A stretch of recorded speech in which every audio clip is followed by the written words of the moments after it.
Hello hello hello hello hello बच्चों, बहुत बहुत नमस्कार। कैसे हैं आप सभी लोग? हाँ भाई, गाजर का हलवा कौन खाएगा? बहुत बहुत नमस्कार। कोई गाजर का हलवा खाएगा क्या? बताइए। क्या मस्त टेस्टी गाजर का हलवा बनाया है। वाह, अमेजिंग। कैसे हैं आप सभी लोग? Good morning, good morning. I am back with my sweet. खाएगा कोई? भाई जिसको भूख लगी हो जरा फटाफट से लाइन लगाओ। हैप्पी न्यू ईयर पर आप सभी लोगों को एक एक प्लेट गाजर का हलवा मेरी तरफ से। और बताओ। वाह यार, क्या मस्त मीठा।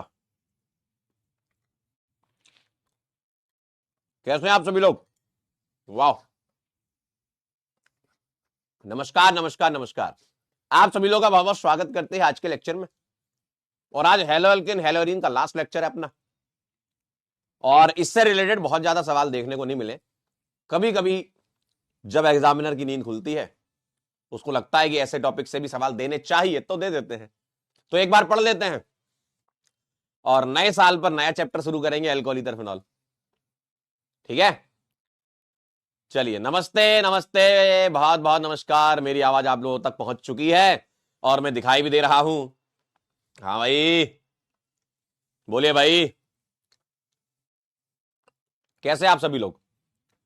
और बताइए कैसा लग रहा है आपको?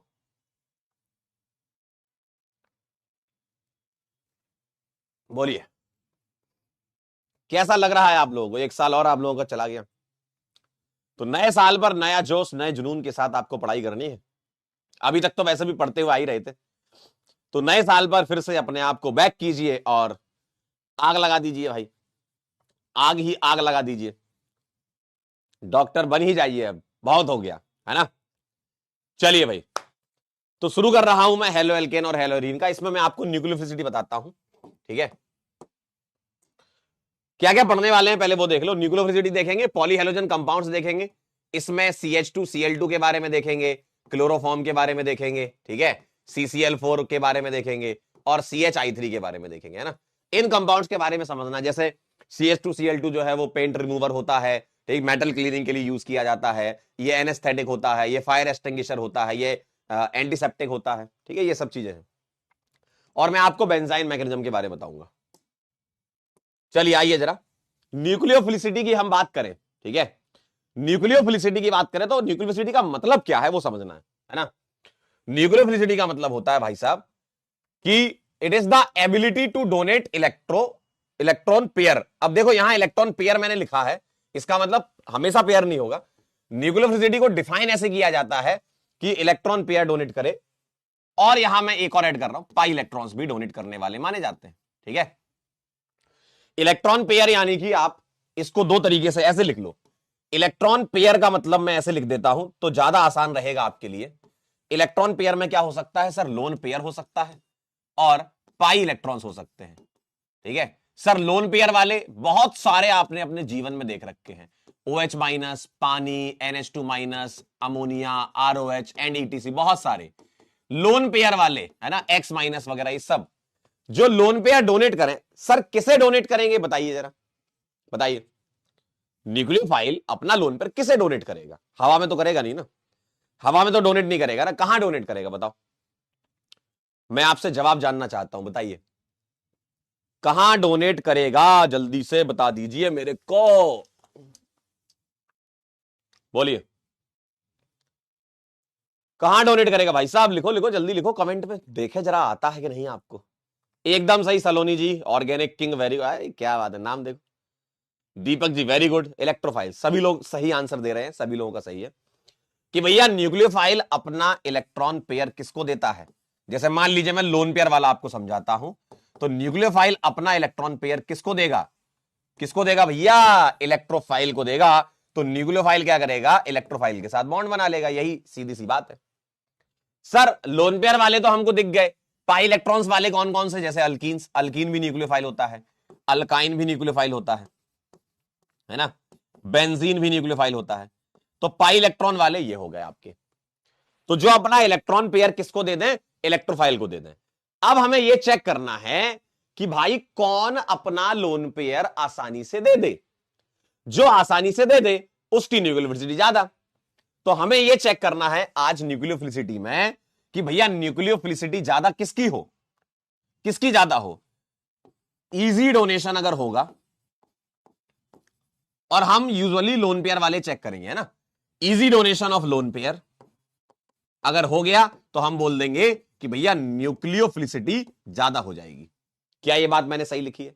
जितना आसानी से लोन पेयर डोनेट कर दे कोई न्यूक्लियोफाइल, किसको, इलेक्ट्रोफाइल को, तो हम बोल देंगे वो बहुत अच्छा न्यूक्लियोफाइल है और उसको न्यूक्लियोफिलिसिटी उसकी ज्यादा है ना। क्योंकि न्यूक्लियोफाइल का मतलब ही होता है न्यूक्लियस लविंग, यानी कि न्यूक्लियस लविंग का मतलब क्या, किसी और एटम को इलेक्ट्रॉन दे रहा होगा और वो दूसरा एटम क्या होगा, इलेक्ट्रोफिलिक एटम होगा। ठीक है, दूसरा एटम क्या होगा, इलेक्ट्रोफिलिक एटम होगा।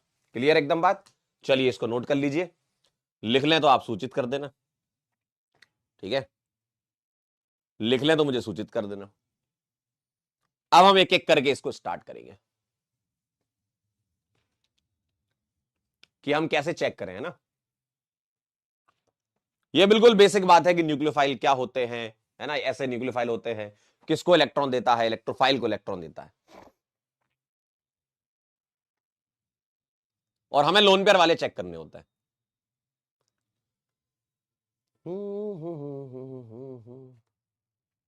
डन, डन छे, चलूं आगे। एक कह रहा क्या मेरा सिलेक्शन हो सकता है, ये तो भाई तुम ही बताओगे ना, ये तो तुम बताओगे कि तुम्हारा सिलेक्शन हो सकता है कि नहीं। तुम्हारे टेस्ट में कैसे नंबर आ रहे हैं, तुम अपनी गलतियों से सीख रहे हो कि नहीं सीख रहे हो, लगातार आप कंसिस्टेंसी के साथ पढ़ रहे हो कि नहीं पढ़ रहे हो, वो वाली बात आनी चाहिए आपके अंदर, तो होगा सिलेक्शन। ठीक है, चलिए भाई अब एक एक करके हम स्टार्ट करेंगे, ध्यान से देखिएगा। मुझको एक बात बताओ, सबसे ऊपर कोई क्राइटेरिया अगर होता है तो वो चार्ज डेंसिटी होता है यहां पर, है ना। तो मुझे बताओ क्या ये लाइन सही लिखी है कि भैया negatively charge nucleophile is more nucleophilic than corresponding neutral, मतलब उसी का ही न्यूट्रल तुम ले लो, जैसे जैसे ऐसे ऐसे कि भैया NH2 माइनस में और अमोनिया में तुम्हें कंपेयर कराना है ना, उसी का ही न्यूट्रल अगर मैं ले लूं, जैसे NH2 माइनस और अमोनिया, आप बता सकते हो किसकी न्यूक्लियोफिलिसिटी ज्यादा होगी। ऑब्वियसली जिसकी चार्ज डेंसिटी ज्यादा होगी वो अपना इलेक्ट्रॉन पेयर देना चाहेगा, है ना। तो आप मुझको बताइए जरा, मैं इनके आंसर क्या लिख दूं, इन दोनों में, इन दोनों में और इन दोनों में। ऑब्वियसली जिसकी इलेक्ट्रॉन डेंसिटी ज्यादा वो ज्यादा न्यूक्लियोफिलिक होगा, है ना।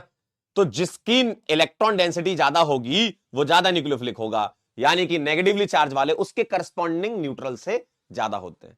सर अगर मुझे इनको कंपेयर कराना हो, है ना, जैसे आप मेरे से पूछो सर NH2 माइनस और OH माइनस में, तो अगला वाला पॉइंट है। ठीक है, एक एक करके अपन चलेंगे। अभी हमने बात किसकी की, कोई न्यूट्रल एलिमेंट लिखा, कोई न्यूट्रल मॉलिक्यूल लिखा हुआ है और नेगेटिवली चार्ज लिखा हुआ है, तो नेगेटिवली चार्ज ज्यादा न्यूक्लियोफिलिक होगा कंपेरिजन टू न्यूट्रल। क्यों? क्योंकि उसकी इलेक्ट्रॉन डेंसिटी ज्यादा है, समझे, इलेक्ट्रॉन डेंसिटी ज्यादा है। नोट कर लीजिए इसको, छोटे छोटे से पॉइंट है, कोई बहुत मुश्किल नहीं, आसान है, आसानी से आप समझ जाओगे। बेसिक नॉलेज होगी अगर आपको तो आप आसानी समझ जाओगे। बेसिक नॉलेज का मतलब कि आपको देखना आना चाहिए कि इसकी चार्ज डेंसिटी ज्यादा इससे, क्योंकि ये न्यूट्रल है, ये नेगेटिवली चार्ज है, इतना तो आइडिया रहता ही आपको। सुबह कह रही मामू आपका न्यू ईयर रिजोल्यूशन क्या है? बेटा मेरा न्यू ईयर रिजोल्यूशन है आप लोगों का सिलेक्शन, बस ये समझ लीजिए। आप लोग सिलेक्ट हो जाइए, आप आइए सिलेक्ट होकर के मिलिए, बहुत अच्छा लगता है, यही हमारा रिजोल्यूशन हर साल का है, आने वाले 400 सालों का भी मेरा यही रिजोल्यूशन है। ठीक है,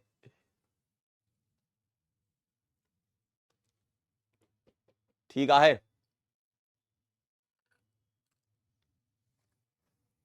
बता देना आगे बढ़ना हो तो, लिख लिया हो तो बता दीजिएगा मेरे को, है ना,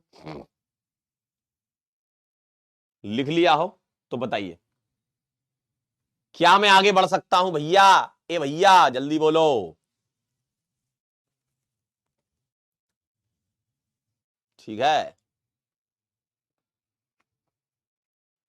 कह रहे 400 साल भैया, भैया चले आगे, डन।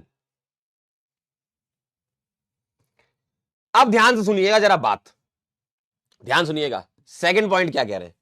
अब थोड़ा सा समझने वाली बात है क्या, कि भैया डोनर एटम अगर सेम हो या सेम पीरियड से बिलोंग करे, ठीक है, डोनर एटम सेम हो या सेम पीरियड से बिलोंग करे, तो left to right nucleophilicity decrease होती है पीपीएस में और इंक्रीज होती है पीएएस में, ठीक है, न्यूक्लियोफिलिसिटी डिक्रीज होती है पीपीएस में और इंक्रीज होती है पीएएस में।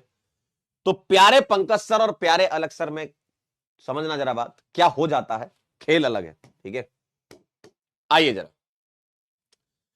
मैं आपको सेम पीरियड से बता देता हूं तो आप काम समझ जाओगे, क्योंकि वो इंपॉर्टेंट है। जैसे मैंने आपके सामने ये लिखा, और ये बहुत इंपॉर्टेंट एग्जांपल होती है, ये वाला सेकंड पॉइंट बहुत इंपॉर्टेंट है ना।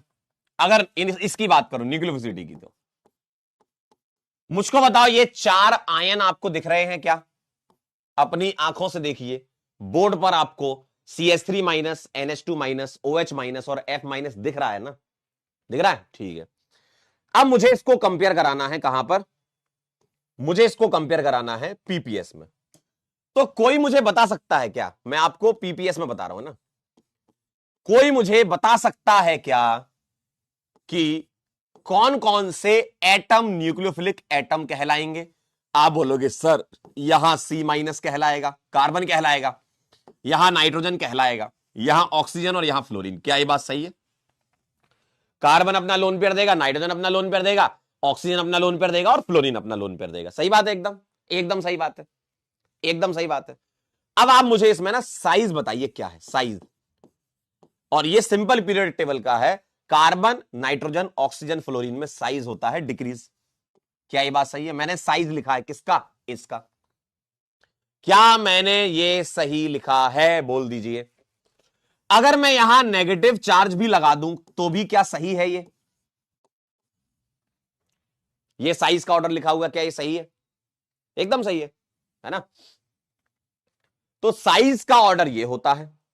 अगर साइज का ऑर्डर, या फिर एक काम करो, आप नेगेटिवली चार्ज ना लेके पहले एटम मान लो, ठीक है, आप एटम लेकर के कि साइज का ऑर्डर ये है। अब अगर मैं इस पे नेगेटिव चार्ज लगा दूं तो मुझको बताओ इलेक्ट्रॉन डेंसिटी क्या होगी? बोलो, इलेक्ट्रॉन डेंसिटी बता दो नेगेटिव चार्ज वालों की, बोलिए। अब मैं इस पर नेगेटिव चार्ज लगा रहा हूं, अब आप बताइएगा, बताइएगा इलेक्ट्रॉन डेंसिटी किसकी ज्यादा होगी?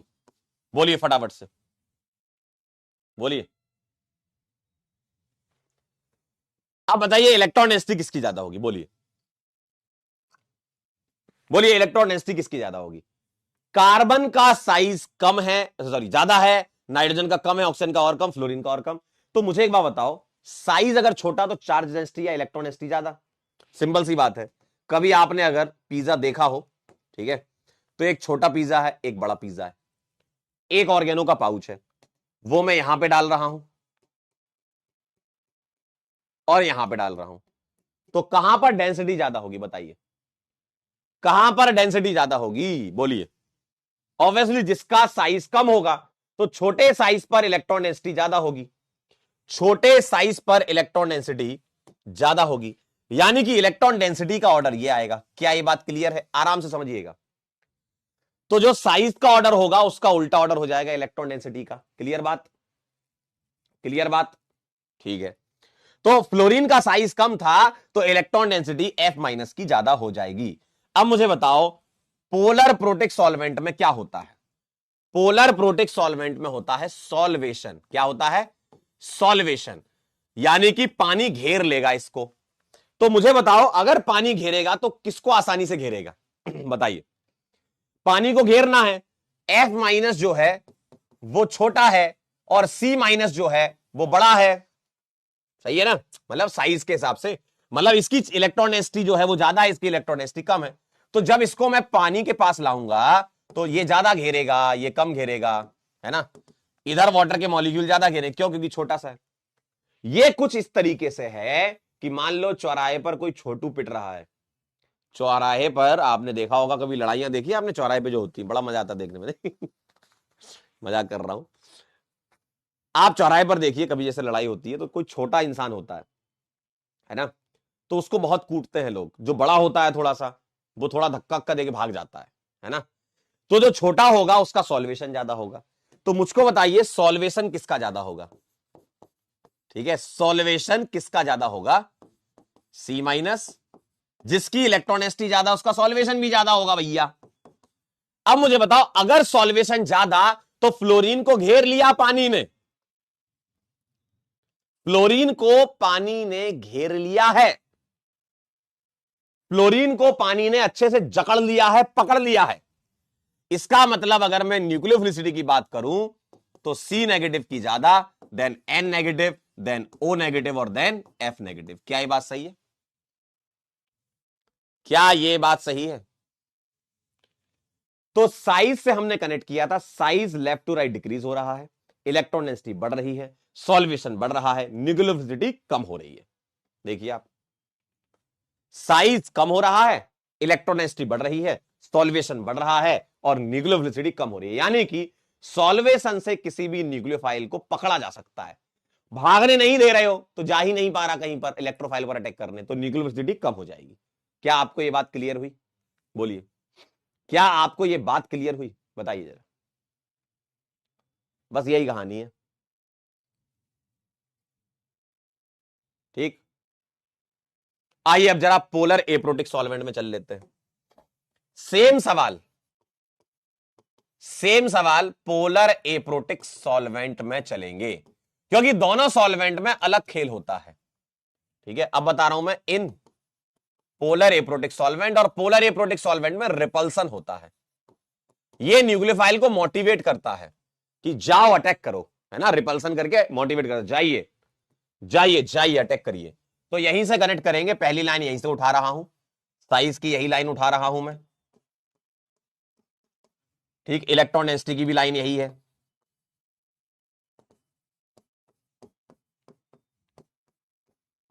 तो मैंने दोनों लाइन एकदम छाप दी इधर। अब यहां सॉल्वेशन होता था, यहां क्या होगा? रिपल्सन। अब बताइए जरा मुझको कि अगर चार्ज डेंसिटी ज्यादा हुई तो भगाएगा कि जाओ अटैक करो, जाओ अटैक करो, तो रिपल्सन किसमें ज्यादा होगा? रिपल्सन किसमें ज्यादा होगा? इसमें। तो एफ माइनस का चार्ज डेंसिटी ज्यादा होने की वजह से सॉल्वेशन भी ज्यादा होता है, और रिपल्सन अगर सोचोगे तो रिपल्सन भी ज्यादा होता है, क्योंकि चार्ज डेंसिटी ज्यादा है। ठीक है, तो रिपल्सन अगर ज्यादा है तो न्यूक्लियोफिलिसिटी भगाता है, नहीं तो कि जाओ, मोटिवेट करता है न्यूक्लियोफाइल को कि भाई जाइए अटैक कीजिए जी। तो न्यूक्लियोफिलिसिटी का ऑर्डर उल्टा हो जाएगा। ठीक है, समझे? अब आप डायरेक्ट कनेक्शन बिठाना है आपको ध्यान रखने के लिए, तो आप बना लीजिए कि भाई साइज और न्यूक्लियोफिलिसिटी का ऑर्डर सेम होता है पीपीएस में और अपोजिट होता है पीएस में। आपकी इच्छा है, आप अगर डायरेक्ट रिलेशन की इससे ये कनेक्ट करना हो, है ना, इससे अगर तुम्हें डायरेक्ट ये कनेक्ट करना हो, वो तो हम ये पूरा डिटेल में बता रहे हैं, इससे डायरेक्ट कनेक्ट करना हो तो साइज का उल्टा हो गया न्यूक्लियोफिलिसिटी, यहां साइज के डायरेक्टली प्रोपोर्शनल न्यूक्लियोफिलिसिटी। ठीक है, क्या ये बात क्लियर है? अच्छा मेरी बात ध्यान सुनना, पोलर प्रोटिक और एप्रोटिक का सीन कहां होता है? Left to right. ठीक है, या डोनर एटम सेम हो। इसमें कोई सीन नहीं है सॉल्वेंट का, इसमें सॉल्वेंट का कोई सीन नहीं है। अगर नेगेटिवली चार्ज न्यूक्लियोफाइल है न्यूट्रल से, तो चाहे तुम पीपीएस में करवाओ चाहे पीएस में, किसी में भी करवाओ, क्योंकि इलेक्ट्रॉन डेंसिटी ज्यादा है भाई। यहां क्या था, मतलब वहां नेगेटिवली चार्ज है, यहां क्या था, सारे ही नेगेटिवली चार्ज है ना। देखो ना, अंतर समझो, यहां क्या था, ये नेगेटिवली चार्ज, ये न्यूट्रल, तो सॉल्वेंट की सुनेगा ही नहीं, बोलेगा भाई अपन अपने हिसाब से चलते हैं, नेगेटिव चार्ज है वो तो न्यूट्रल है, हमारे पास नेगेटिव चार्ज है, हम तो भाई अच्छे न्यूक्लियोफाइल, चाहे तुम कुछ भी कर लो। इस वाले में क्या है, इस वाले में सभी नेगेटिवली चार्ज थे, तो फिर आपको यहां सोचना पड़ेगा। ठीक है, यानी कि सॉल्वेंट के बारे में सोचना पड़ेगा। सर ऐसा आपने लेफ्ट टू राइट बताया, क्या ऐसा टॉप टू बॉटम हो सकता है क्या? बिल्कुल हो सकता है। तो टॉप टू बॉटम भी सीख लेते हैं, आइए जरा पहले आप ये नोट कर लीजिए, लेफ्ट टू राइट और टॉप टू बॉटम की बात कर लेंगे अभी अपन, है ना। लेफ्ट टू राइट का तो कर लिया हमने बात, टॉप टू बॉटम की बात करेंगे।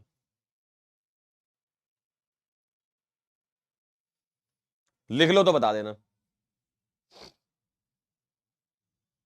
ओ मेरे हमराही, मेरे साथ साथ चलना, बदले चाहे दुनिया, तुम ना बदलना।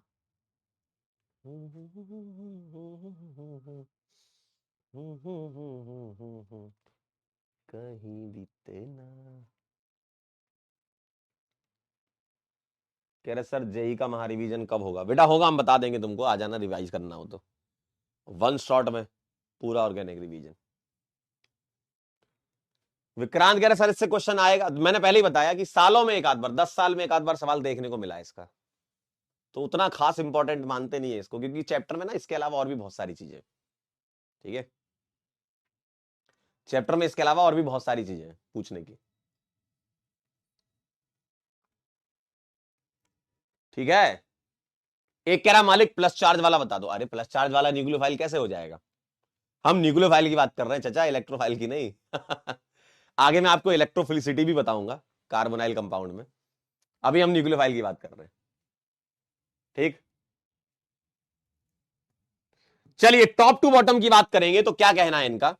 टॉप टू बॉटम कह रहे हैं भैया इंक्रीज होती पीपीएस में, डिक्रीज होती पीएस में। आइए सोचते हैं ना, लिखा अच्छी बात है, हम सोच भी तो लेंगे ना। आइए देखिए, अगर मैं टॉप टू बॉटम की बात करूं, मैं एक एग्जांपल ले रहा हूं, F minus C L minus B R minus I minus. आइए वहीं से शुरू करेंगे हम।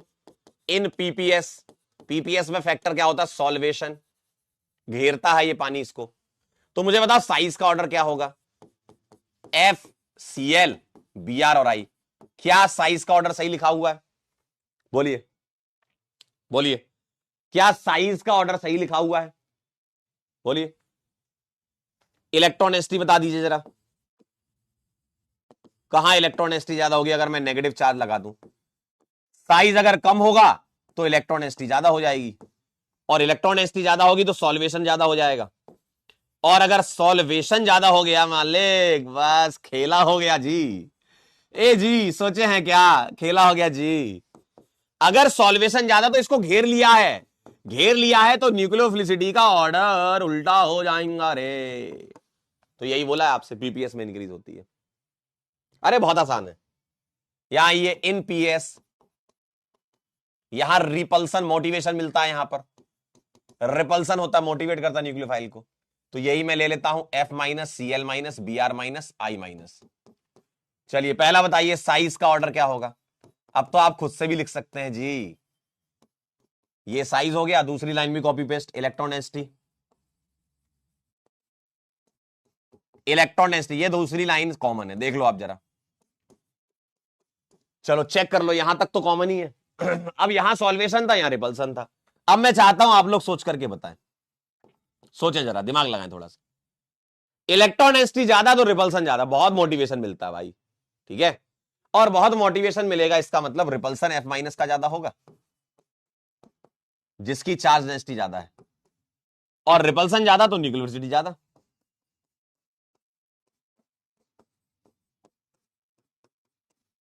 क्या ये बात सही है? क्लियर है? देखिए ना आप, पूरा का पूरा कनेक्शन वही पिछले वाले जैसा है, नोट कर लो इसको,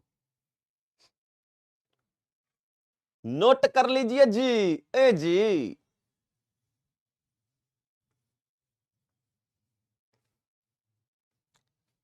ठीक है। New chapter one, new chapter होगा नेक्स्ट ईयर, अगला चैप्टर अगले साल, नया चैप्टर, नई शुरुआत करेंगे ना यार, क्या बात कर रहे हो? एल्कोहल इथर फिनॉल,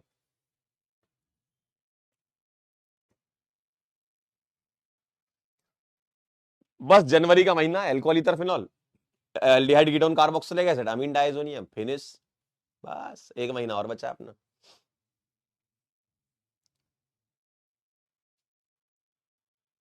हो जाए तो बता देना।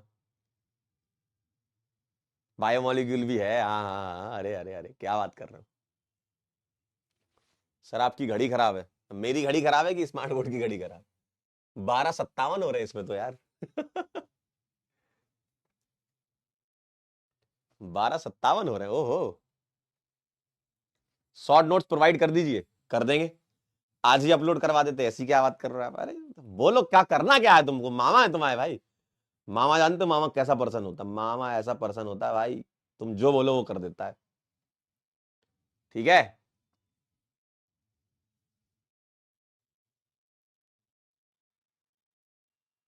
डन। हाँ हाँ प्रैक्टिकल और करे केमिस्ट्री भी कराएंगे। कह रहे रिकॉर्डेड लेक्चर है बेटा, कल ही रिकॉर्ड किया था 12 बजे रात में, देख नहीं रहे हो? 12 बजे का टाइम दिखा रहा है ना, कल रिकॉर्ड किया था। डन। कह रहे taking class from Australia, I am from Uganda. चलिए अगला देखिएगा जरा ध्यान से। अगला पॉइंट ये कह रहे हैं कि lone pair containing atom present adjacent to nucleophilic atom then it will be more nucleophilic. मतलब जो डोनेशन करने जा रहा है उसके पास में ऐसा एटम लगा दो जो रिपल्सन करके उसको बोले जा भाई तू जा, तू जा ना भाई, तू जा यार, तू क्यों रुका है, ले NH2 ऐसा लिख दिया मैंने। तो ये अमोनिया से ज्यादा न्यूक्लियोफिलिक होगा। क्यों? देखो अगर मैं डोनर एटम ये मान लूं कि भैया यहां पर ये जा रहा है, यहां पर ये जा रहा है, तो ये वाला जो एटम है ना इसके एडजेसेंट पे लगा, इसको रिपेल करेगा, रिपल्सन करेगा, अवेलेबिलिटी बढ़ाएगा, भागो भागो भागो भागो भागो। H2O2 H2O2 अच्छा न्यूक्लियोफाइल होगा H2O से, R2O2 अच्छा न्यूक्लियोफाइल होगा ROH से। देखो देखो अगर ये वाले मैं इन एटम को डोनर एटम मान के चलूं, है ना, इन एटम को, तो ये रिपल्सन करेंगे और रिपल्सन करके इसकी अवेलेबिलिटी बढ़ा देंगे। बहुत आसान है। तो न्यूक्लियोफिलिक एटम के पास में अगर ऐसा एटम लगा दूं जो लोन पेयर वाला हो तो रिपल्सन ज्यादा हो जाएगा, और रिपल्सन ज्यादा होता है तो अवेलेबिलिटी बढ़ती है। ठीक है, तो घर में ही रिपल्सन है, घर में ही रिपल्सन है, घर में इतना रिपल्सन है भागेगा ये, है ना। लिख लो इसको। इसके बाद एक लास्ट पॉइंट और बचा है, उसको कवर करके सवाल कर लेते हैं कुछ। पॉइंट नंबर 2 और 3 सबसे ज्यादा इंपॉर्टेंट है। कह रहा है सर हलवा खिला दो, बेटा लाइन लगाओ पहले तब हलवा मिलेगा। वाह यार मजा आ जाता है हलवा खा के।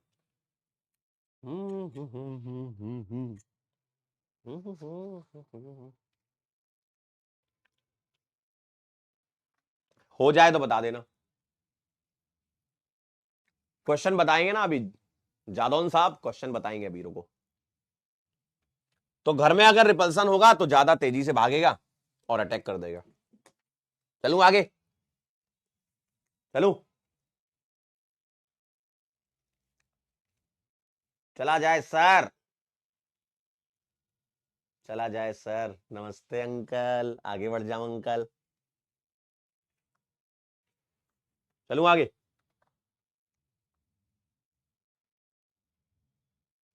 बोल दो भैया, बोलो भाई, जब बोलोगे तभी तो आगे बढ़ूंगा।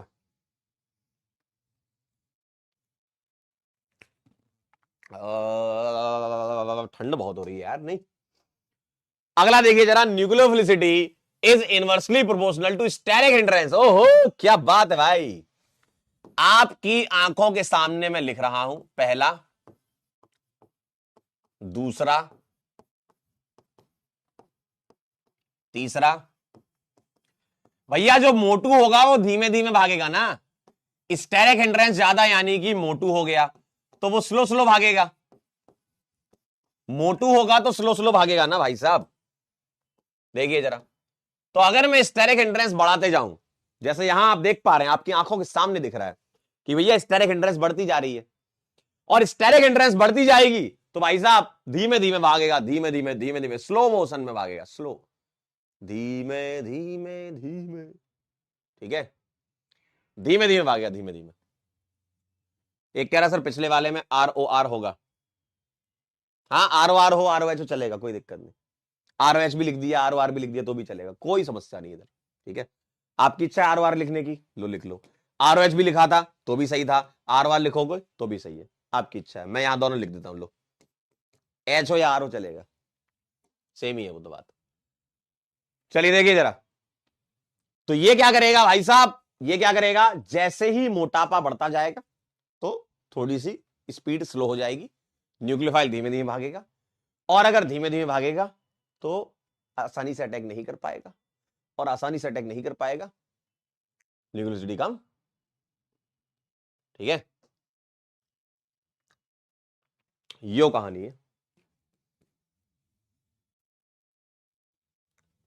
चलिए भाई अगले पॉइंट पे चलूं, एक लास्ट और बचा है। अच्छा लास्ट तो यही था, बस हो गया।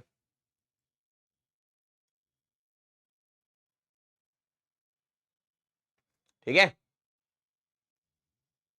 हाँ क्षितिज बेटा, बहुत बढ़िया। क्षितिज पता क्या कह रहा है? कह रहा है सर ये इलेक्ट्रॉन डोनेटिंग इफेक्ट जो है वो बढ़ रहा है, तो उसकी वजह से न्यूक्लियोसिटी बढ़नी चाहिए। आपकी बात एकदम सही है, मैं आपकी बात से सहमत हूं कि सर मिथाइल का प्लस आई लग रहा है तो ये बढ़ना चाहिए। बेटा इलेक्ट्रॉनिक इफेक्ट से ऊपर होता है स्टेरिक इफेक्ट, इलेक्ट्रॉनिक इफेक्ट से ऊपर स्टेरिक इफेक्ट होता है। ठीक है, चलिए भाई आगे चलें। आइए आइए आइए, सवालों का सिलसिला मैं शुरू कर देता हूं। बोलो, सवालों का सिलसिला शुरू कर देता हूं, आइए जरा। Identify the reagent shown in the bold, bold मतलब ये वाले, ये बोल्ड है। इसमें से बताना है कौन न्यूक्लियोफाइल है और कौन इलेक्ट्रोफाइल है।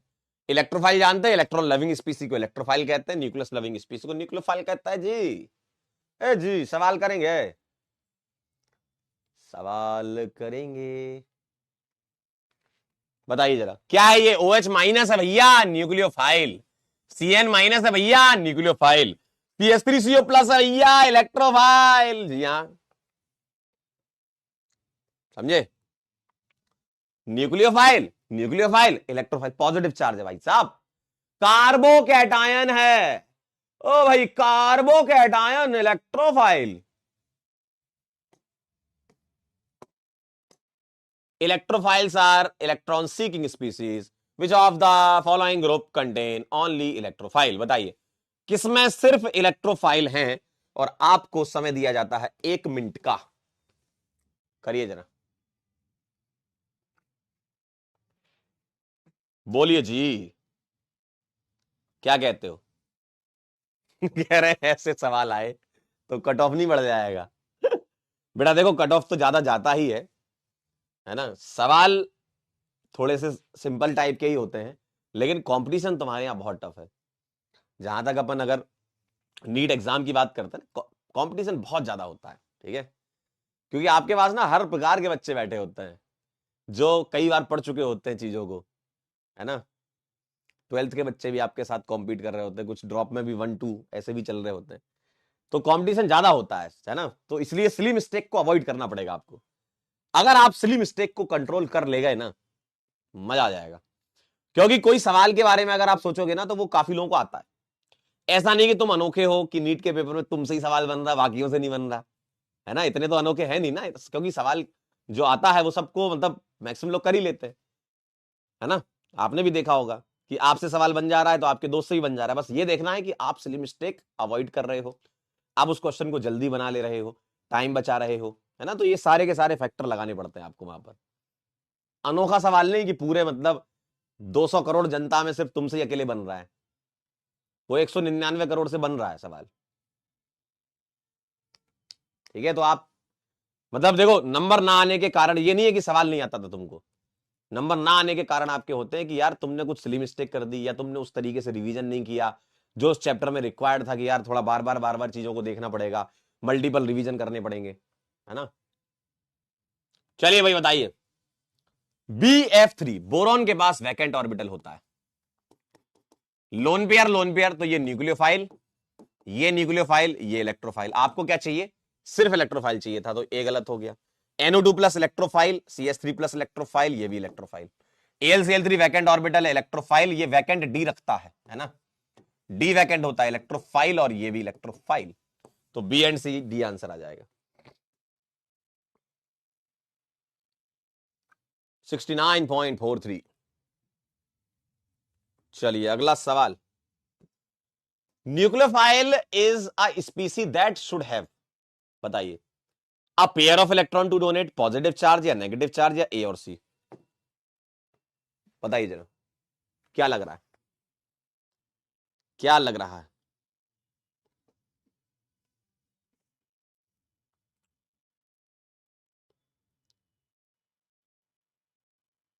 सबसे मुश्किल काम है रिवीजन। क्या देखो मैं बताऊं, रिवीजन मुश्किल क्यों है उसका कारण है, क्लास तो तुम इसलिए अटेंड कर लेते हो कि एक शेड्यूल टाइम पे लगती है, लाइव चल रही है। रिवीजन में चाहिए सेल्फ डिसिप्लिन। पढ़ने के बाद तुम्हारा जो टाइम बीच में, जैसे मान लो अगर तुम्हारी क्लास 3:30 या 4 बजे खत्म होती है, तो उसके बाद तुमको रिवीजन करना है, ये सोचने में 2 घंटा लगता है। सोचो आप, मुझे आज रिवीजन करना है, वो सोच सोच के, है ना, वो दिमाग में चीजों को आप बार बार सोचते हो, ठीक है, फिर आप सपनों में खो जाते हो, तुम्हारे 6 साढ़े 6 कब बज जाते तुमको पता नहीं चलता, और फिर 7 बजे से बैठते हो, क्योंकि 6:40 अगर हो गया तो हमारा दिमाग तो ये चाहता है, हमारा दिमाग तो ये मानता है ना कि कभी भी किसी भी और टाइम पे हमें काम नहीं करना। पता नहीं कहां से ये कल्पनाएं बन गई है मनुष्य जीवन की। जैसे मान लो 6:49 हो रहे होंगे, आपका दिमाग आपको अलार्म की तरह बोल देगा कि भैया 7 बजे से पढ़ूंगा। अगर 7 से 7:13 हो गए तो दिमाग बोलेगा 7:15 पे पढ़ूंगा। 7:23 हो गया, दिमाग कहेगा 7:30 बजे से पढ़ाई करूंगा, और ऐसी पढ़ाई करूंगा भाई साहब मजा आ जाएगा। और फिर तुम कहीं खो जाते हो और फिर लौट कर आते हो 7:40 पे, फिर दिमाग कहता है अब 8 बजे से पढ़ाई करूंगा, अब देखो आग लगा दूंगा। यही तो चलता है जीवन में। तो तुम्हारा दिमाग जो है बहुत खिलाड़ी है भाई। दिमाग से खेलना है तो तुमको दिमाग से बड़ा खिलाड़ी बनना पड़ेगा। दिमाग से अगर खेलना है तो दिमाग से बड़ा खिलाड़ी बनना पड़ेगा, तभी तुम अपने दिमाग पर कंट्रोल कर पाओगे। आइए, न्यूक्लियोफाइल स्पीसी क्या होती है भाई? क्या पेयर ऑफ इलेक्ट्रॉन डोनेट करता है? सही बात है, लोन पेयर वाले होते हैं। पॉजिटिव चार्ज तो होता नहीं है, negatively charge OH minus NH2 minus RO minus ये सब होते हैं। तो बोथ A एंड C है ना, डी आंसर आ जाएगा। आइए जरा, डी आंसर आ जाएगा। 9 आया है, क्या बात है, वाह बढ़िया, गजब गजब गजब गजब, बहुत बढ़िया। कह रहे ट्रू सर, हाँ तो ट्रू बात तो मैं बोल ही रहा हूं ना, मैं कब कह रहा हूं गलत बात है। मैं ट्रू बात ही बोलता हूं भाई। आइए, चलिए आइए अगला सवाल। क्या कह रहे हैं? इनका कहना है I-Cl-Br- the increasing order of nucleophilicity. अब आप बोलोगे सर सॉल्वेंट क्या है? कुछ ना लिखा हो पीपीएस, कुछ ना लिखा हो तो पीपीएस मानेंगे, ठीक है, कुछ ना लिखा हो पीपीएस में सॉल्व कर देंगे, ठीक है, बताइए। कह रहे हैं तो सर इसका सॉल्यूशन क्या है? उसका सॉल्यूशन भी बता देता हूं। इसका सॉल्यूशन है कि जैसे ही आपका दिमाग कुछ ज्यादा ही सोचने की कोशिश करे, तो जो काम तुमको करना था उस पर तुरंत एक्शन लिया जाए। एक्शन ही एक ऐसी चीज है जो आपको आपके दिमाग पर कंट्रोल कर सकती है। जो आप सोच रहे हो ना कि मेरे को रिवीजन करना है, तुरंत बैठ जाओ, तुरंत। दिमाग को ज्यादा सोचने का टाइम मत दो, क्योंकि सोचने का टाइम दोगे ना तो दिमाग वो चीजें सोचेगा जो तुमको अच्छा लगता है, और जो चीजें बहुत अच्छी लगती है ना वो आपके काम की नहीं होती है ना, उनमें से बहुत कम परसेंटेज वाली चीजें आपके काम की होंगी।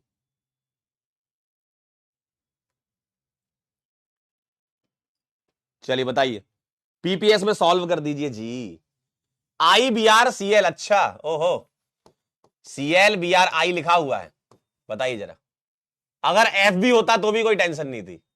बताइए पीपीएस में क्या आता था आंसर? ये पीछे हम कर चुके। पीपीएस में आंसर ये आता था न्यूक्लियोफिलिसिटी का, पीछे आपको पूरा डिटेल में बताया था। ए आंसर आ जाएगा, ए आंसर। पोलवा नहीं गया था, चलिए ध्यान से, थोड़ा आराम से, तसल्ली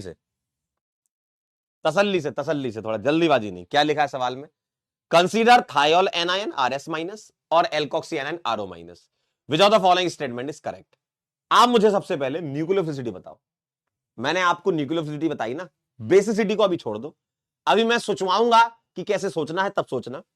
आप मुझे न्यूक्लियोफिलिसिटी इन दोनों में बता सकते हो, और कुछ नहीं लिखा हो पीपीएस, ठीक है, कुछ नहीं लिखा हो पीपीएस, न्यूक्लियोफिलिसिटी पीपीएस में बताना है। तो मेरे पास क्या है, आप ये सोच लो O माइनस है, मतलब ऑक्सीजन है और सल्फर है। पीपीएस में दिमाग लगाइए जरा, ऑक्सीजन और सल्फर पीपीएस में, जैसे फ्लोरीन क्लोरीन ब्रोमीन आयोडीन था। बोलिए भाई, पहले आप मुझे न्यूक्लियोफिलिसिटी बताओ, बताओ जरा, O और S में बताइए। तो जो काम फ्लोरीन क्लोरीन ब्रोमीन आयोडीन में किया था वही इसमें होगा।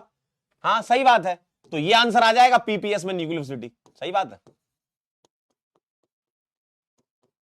अरे टॉप टू बॉटम बढ़ेगी ना, सेम वही FCl-Br वाला, पीछे वाला सवाल भी तो तुमने किया है, ठीक है। अब मुझे बताओ, ये तो तुमने न्यूक्लियोसिटी कंपेयर करा ली है ना, अब बेसिसिटी कैसे कंपेयर कराओगे बताओ जरा, बेसिसिटी कैसे कंपेयर करवाओगे? एसिडिक स्ट्रेंथ का नाम सुना है? एसिडिक स्ट्रेंथ का नाम सुना है? मुझे बताओ, RSH और ROH में किसकी एसिडिक स्ट्रेंथ ज्यादा होती है? सर इसकी। क्यों ज्यादा होती है? क्योंकि R S minus R O minus से ज्यादा स्टेबल होता। ध्यान सुनना, स्टेबल कौन होगा? R S minus. क्यों? क्योंकि टॉप टू बॉटम स्टेबिलिटी बढ़ती है, साइज बढ़ता है। तो स्टेबिलिटी का ऑर्डर ये है। तो मुझे बताओ, जो ज्यादा स्टेबल होगा वो आसानी से अपना लोन पेयर नहीं देगा, है ना? किसको? H प्लस को। देखो, लोन पेयर H प्लस को देना इज कॉल्ड बेसिसिटी, और लोन पेयर H प्लस के अलावा किसी को देना इज कॉल्ड न्यूक्लियोफिलिसिटी। क्या बात बोल दी मैंने आपको भाई साहब, मजा आ गया। देखो, लोन पेयर H प्लस को देना इज कॉल्ड बेसिसिटी, और लोन पेयर H प्लस के अलावा किसी और इलेक्ट्रोफाइल को देना इज कॉल्ड न्यूक्लियोफिलिसिटी। ठीक है, तो मुझे बताओ, RS माइनस स्टेबल है, और अगर स्टेबल है इसका मतलब यह है कि आसानी से अपना लोन पेयर नहीं देगा। किसको? H प्लस की बात चल रही है, बेसिसिटी है ये। तो RO माइनस RS माइनस से ज्यादा बेसिक है। ठीक है, तो RO माइनस जो है, RS minus is less basic but more nucleophilic than RO minus. A answer आएगा। क्या बात मेरी समझ में आई? फिर सुन लो, फिर सुन लो। कोई एटम न्यूक्लियोफाइल है या बेस है, कैसे पता चलता है? अगर बेस है ना, तो वो H प्लस को इलेक्ट्रॉन पेयर दे रहा होगा, और किसी और को दे रहा होगा तो वो न्यूक्लियोफाइल है। क्या आप ये बात समझ गए? तो RS माइनस जो है वो अच्छा न्यूक्लियोफाइल है, लेकिन RO माइनस जो है वो अच्छा बेस है। दोनों में बारीक अंतर है, एक लाइन का अंतर है। मैं लिख भी देता हूं यहां, मैं यहां लिख भी देता हूं, बारीक अंतर है। न्यूक्लियोफाइल अपना लोन पेयर किसको देता है? इलेक्ट्रोफाइल को। और बेस अपना लोन पेयर किसको देता है? H प्लस को। ठीक है, ये अंतर है बारीक सा एकदम, समझे? क्या आपको मेरी बात समझ में आई क्या? ठीक है, क्लियर बात है? तो ध्यान से सुन लो, ध्यान सुन लो। तुम कंपेयर कैसे कराओगे? न्यूक्लियोफाइल को कैसे कंपेयर कराना है, ये बात आप जानते हैं। अभी आज ही तो सिखाया तुमको, है ना? आज सीखा, पूरा सीखा आपने। तो जैसे मैंने सिखाया है वैसे ही सीखेंगे। सिखा नहीं, सीखा। सीखा किसने लिख दिया भाई? सीखा। ठीक है, आज सीखा। और बेस जो है, ये कैसे कंपेयर कराओगे? स्टेबिलिटी ऑफ एनायन से। स्टेबिलिटी ऑफ एनायन, जितना ज्यादा स्टेबल उतना कम बेसिक। और इसको कनेक्ट कर सकते तुम एसिडिक स्ट्रेंथ से, है ना? स्टेबिलिटी ऑफ एनायन को कहां से कनेक्ट कर सकते हो? एसिडिक स्ट्रेंथ से। तो मैं ऐसे बोलूंगा, एसिडिक स्ट्रेंथ ज्यादा तो स्टेबिलिटी ऑफ एनायन ज्यादा।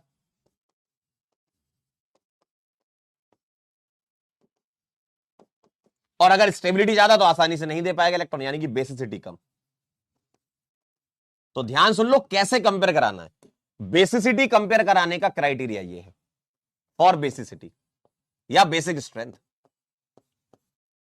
न्यूक्लियोफिलिसिटी का आज सीखा। ठीक है कह रहे ये सीखा कौन है अरे सीखा लिख रहा था मैं भाई। अरे यार, इधर इधर इधर काम की बात पे ध्यान दीजिए, जरा ध्यान सुन लीजिए। बेसिसिटी को हम ऐसे कंपेयर कराएंगे। बेसिसिटी को ऐसे, 3 बार फिर बोलूंगा, नहीं तो आप क्या फैल जाते हो। बेसिसिटी को ऐसे कंपेयर कराएंगे। कैसे कराएंगे? ऐसे। कैसे? ऐसे। कैसे? ऐसे। कैसे? ऐसे। कैसे? ऐसे। बेसिसिटी ऐसे। और न्यूक्लियोसिटी आज सीखा हमने। ठीक है,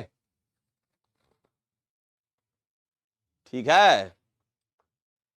अब ये मत करने लगना, आप क्या करते हो, जो मैं ना बोलूं ना वो जल्दी पकड़ते हो आप। जो मैंने नहीं बोला वो आपका दिमाग पहले पकड़ रहा है। क्या आप क्या करो पता है? आंसर देख लिया, अब आपके आंसर में पता क्या लिखा है? सर लेस बेसिक है, मोर न्यूक्लियोफिलिक है। दिमाग ने तुरंत एक नया नियम बना दिया, यकीन 2.0 का नियम। नया नियम बन गया भाई तुम्हारा। क्या? सर न्यूक्लियोफिलिसिटी बेसिसिटी के इनवर्सली प्रोपोर्शनल। ऐसी गलती ना करें।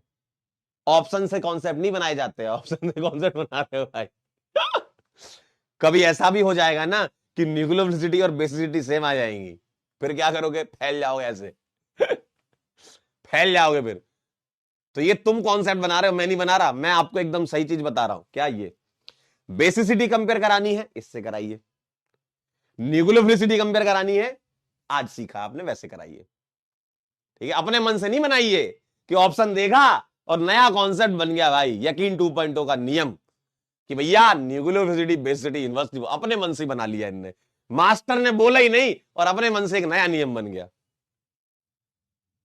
ठीक है, तो ऐसे उल्टे सीधे नियम नहीं बनाना अपने मन से।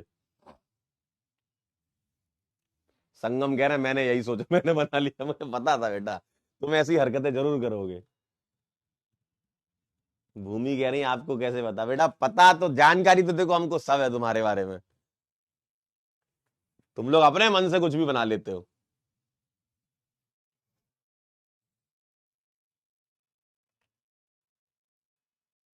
कह रहा है स्टॉप बेइज्जतिंग बेइज्जतिंग स्टॉप। चलो आगे, ये बात आप समझ गए बेसिसिटी न्यूक्लियोफिलिसिटी की। चलिए बहुत बढ़िया, वेरी नाइस। अगला सवाल ध्यान से देखेंगे, विच sequence of nucleophilicity is correct. अब आप बोलोगे सर सॉल्वेंट क्या है, जरूरत नहीं ना यार, ये तो ओ नेगेटिव वाले हैं, स्टेरिक हिंड्रेंस में थोड़ी सॉल्वेंट ऑल्वेंट की जरूरत है। सॉल्वेंट की जरूरत पता है कहां है, वो लेफ्ट टू राइट वाला और टॉप टू बॉटम वाला। ठीक है, स्टेरिक हिंड्रेंस वाला फैक्टर तो स्टेरिक इफेक्ट सबसे ज्यादा ऊपर होता है, तो बस उससे सोचेंगे। बताइए कौन सा अच्छा न्यूक्लियोफाइल। अरे यार पेन गिरा और कहां गया भाई, 4 किलोमीटर दूर पेन चला गया। ओ भैया कहां गए तुम, देखो टेबल के नीचे चला गया। बताइए, कई बार ऐसा होता है कोई चीज गिरती है तो मिलती नहीं है, कितना भी ढूंढ लो आप, कोई चीज अगर गिर जाए, ये तो चलो थोड़ा बड़ा पेन था दिख गया, कोई इससे भी छोटी चीज होती है, गिर गई ना तो वो जीवन लग जाता, मिलती नहीं है। और फिर वो मिलती है आज से 2 साल के बाद मम्मी को, फिर मम्मी कहती है कि ये बेड के नीचे से ये क्या है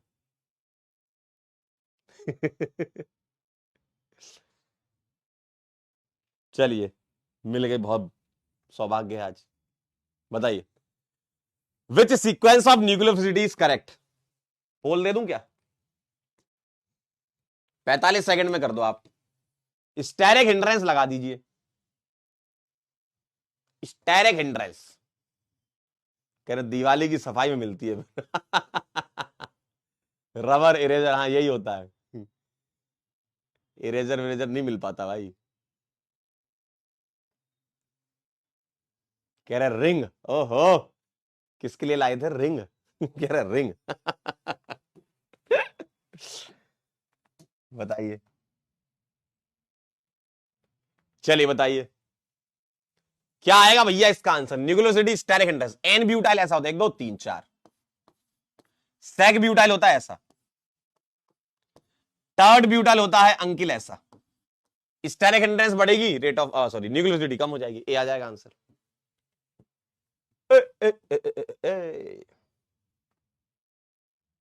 90.57, अरे वाह क्या बात है। थोड़ा ध्यान से करिएगा, फैलना चाहिएगा। ये बताइए the most reactive nucleophile among the following. बोलिए सबसे ज्यादा रिएक्टिव न्यूक्लियोफाइल कौन सा है, बोलो बोलो बोलो बोलो बोलो बोलो।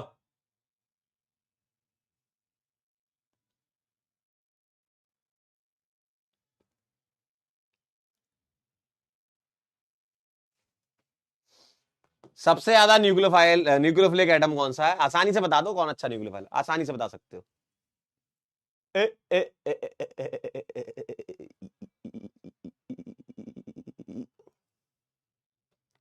बोलो बोलो क्या कहते हो जी, ए जी क्या कहते हैं जी। देखिए आप पहले वाले को देखेंगे, तीसरे वाले को देखेंगे, चौथे वाले को, ये तो अल्काइल वाले हैं और अल्काइल में स्टेरिक हिंड्रेंस बढ़ रही है।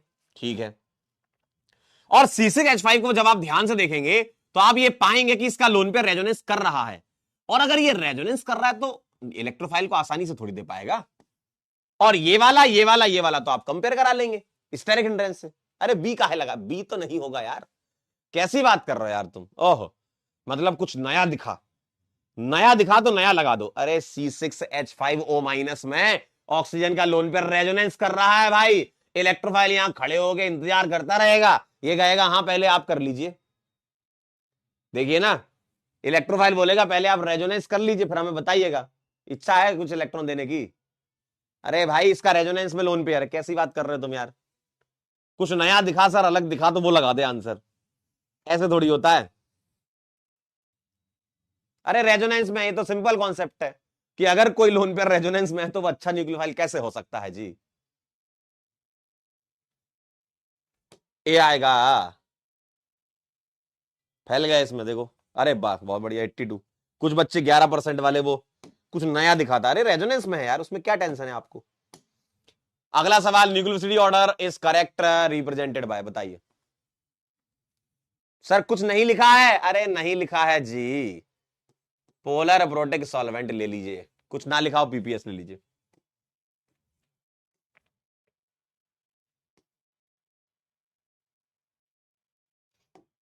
चलिए इसके बाद एक सवाल और करेंगे फिर हम चलेंगे आगे, ठीक है।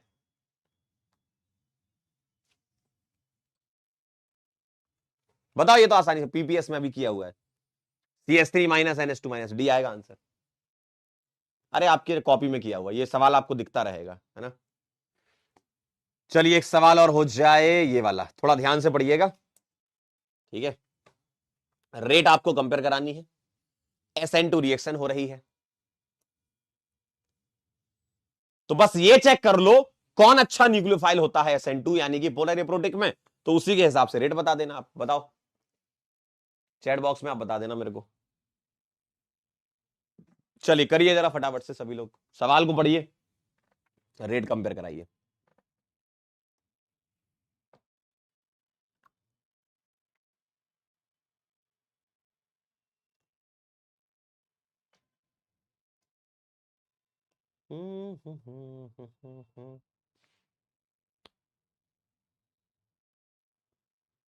आप ये चेक कर लो F minus CL minus BR minus I minus में कौन अच्छा न्यूक्लियोफाइल होता है पोलर एप्रोटिक में, काम हो जाएगा।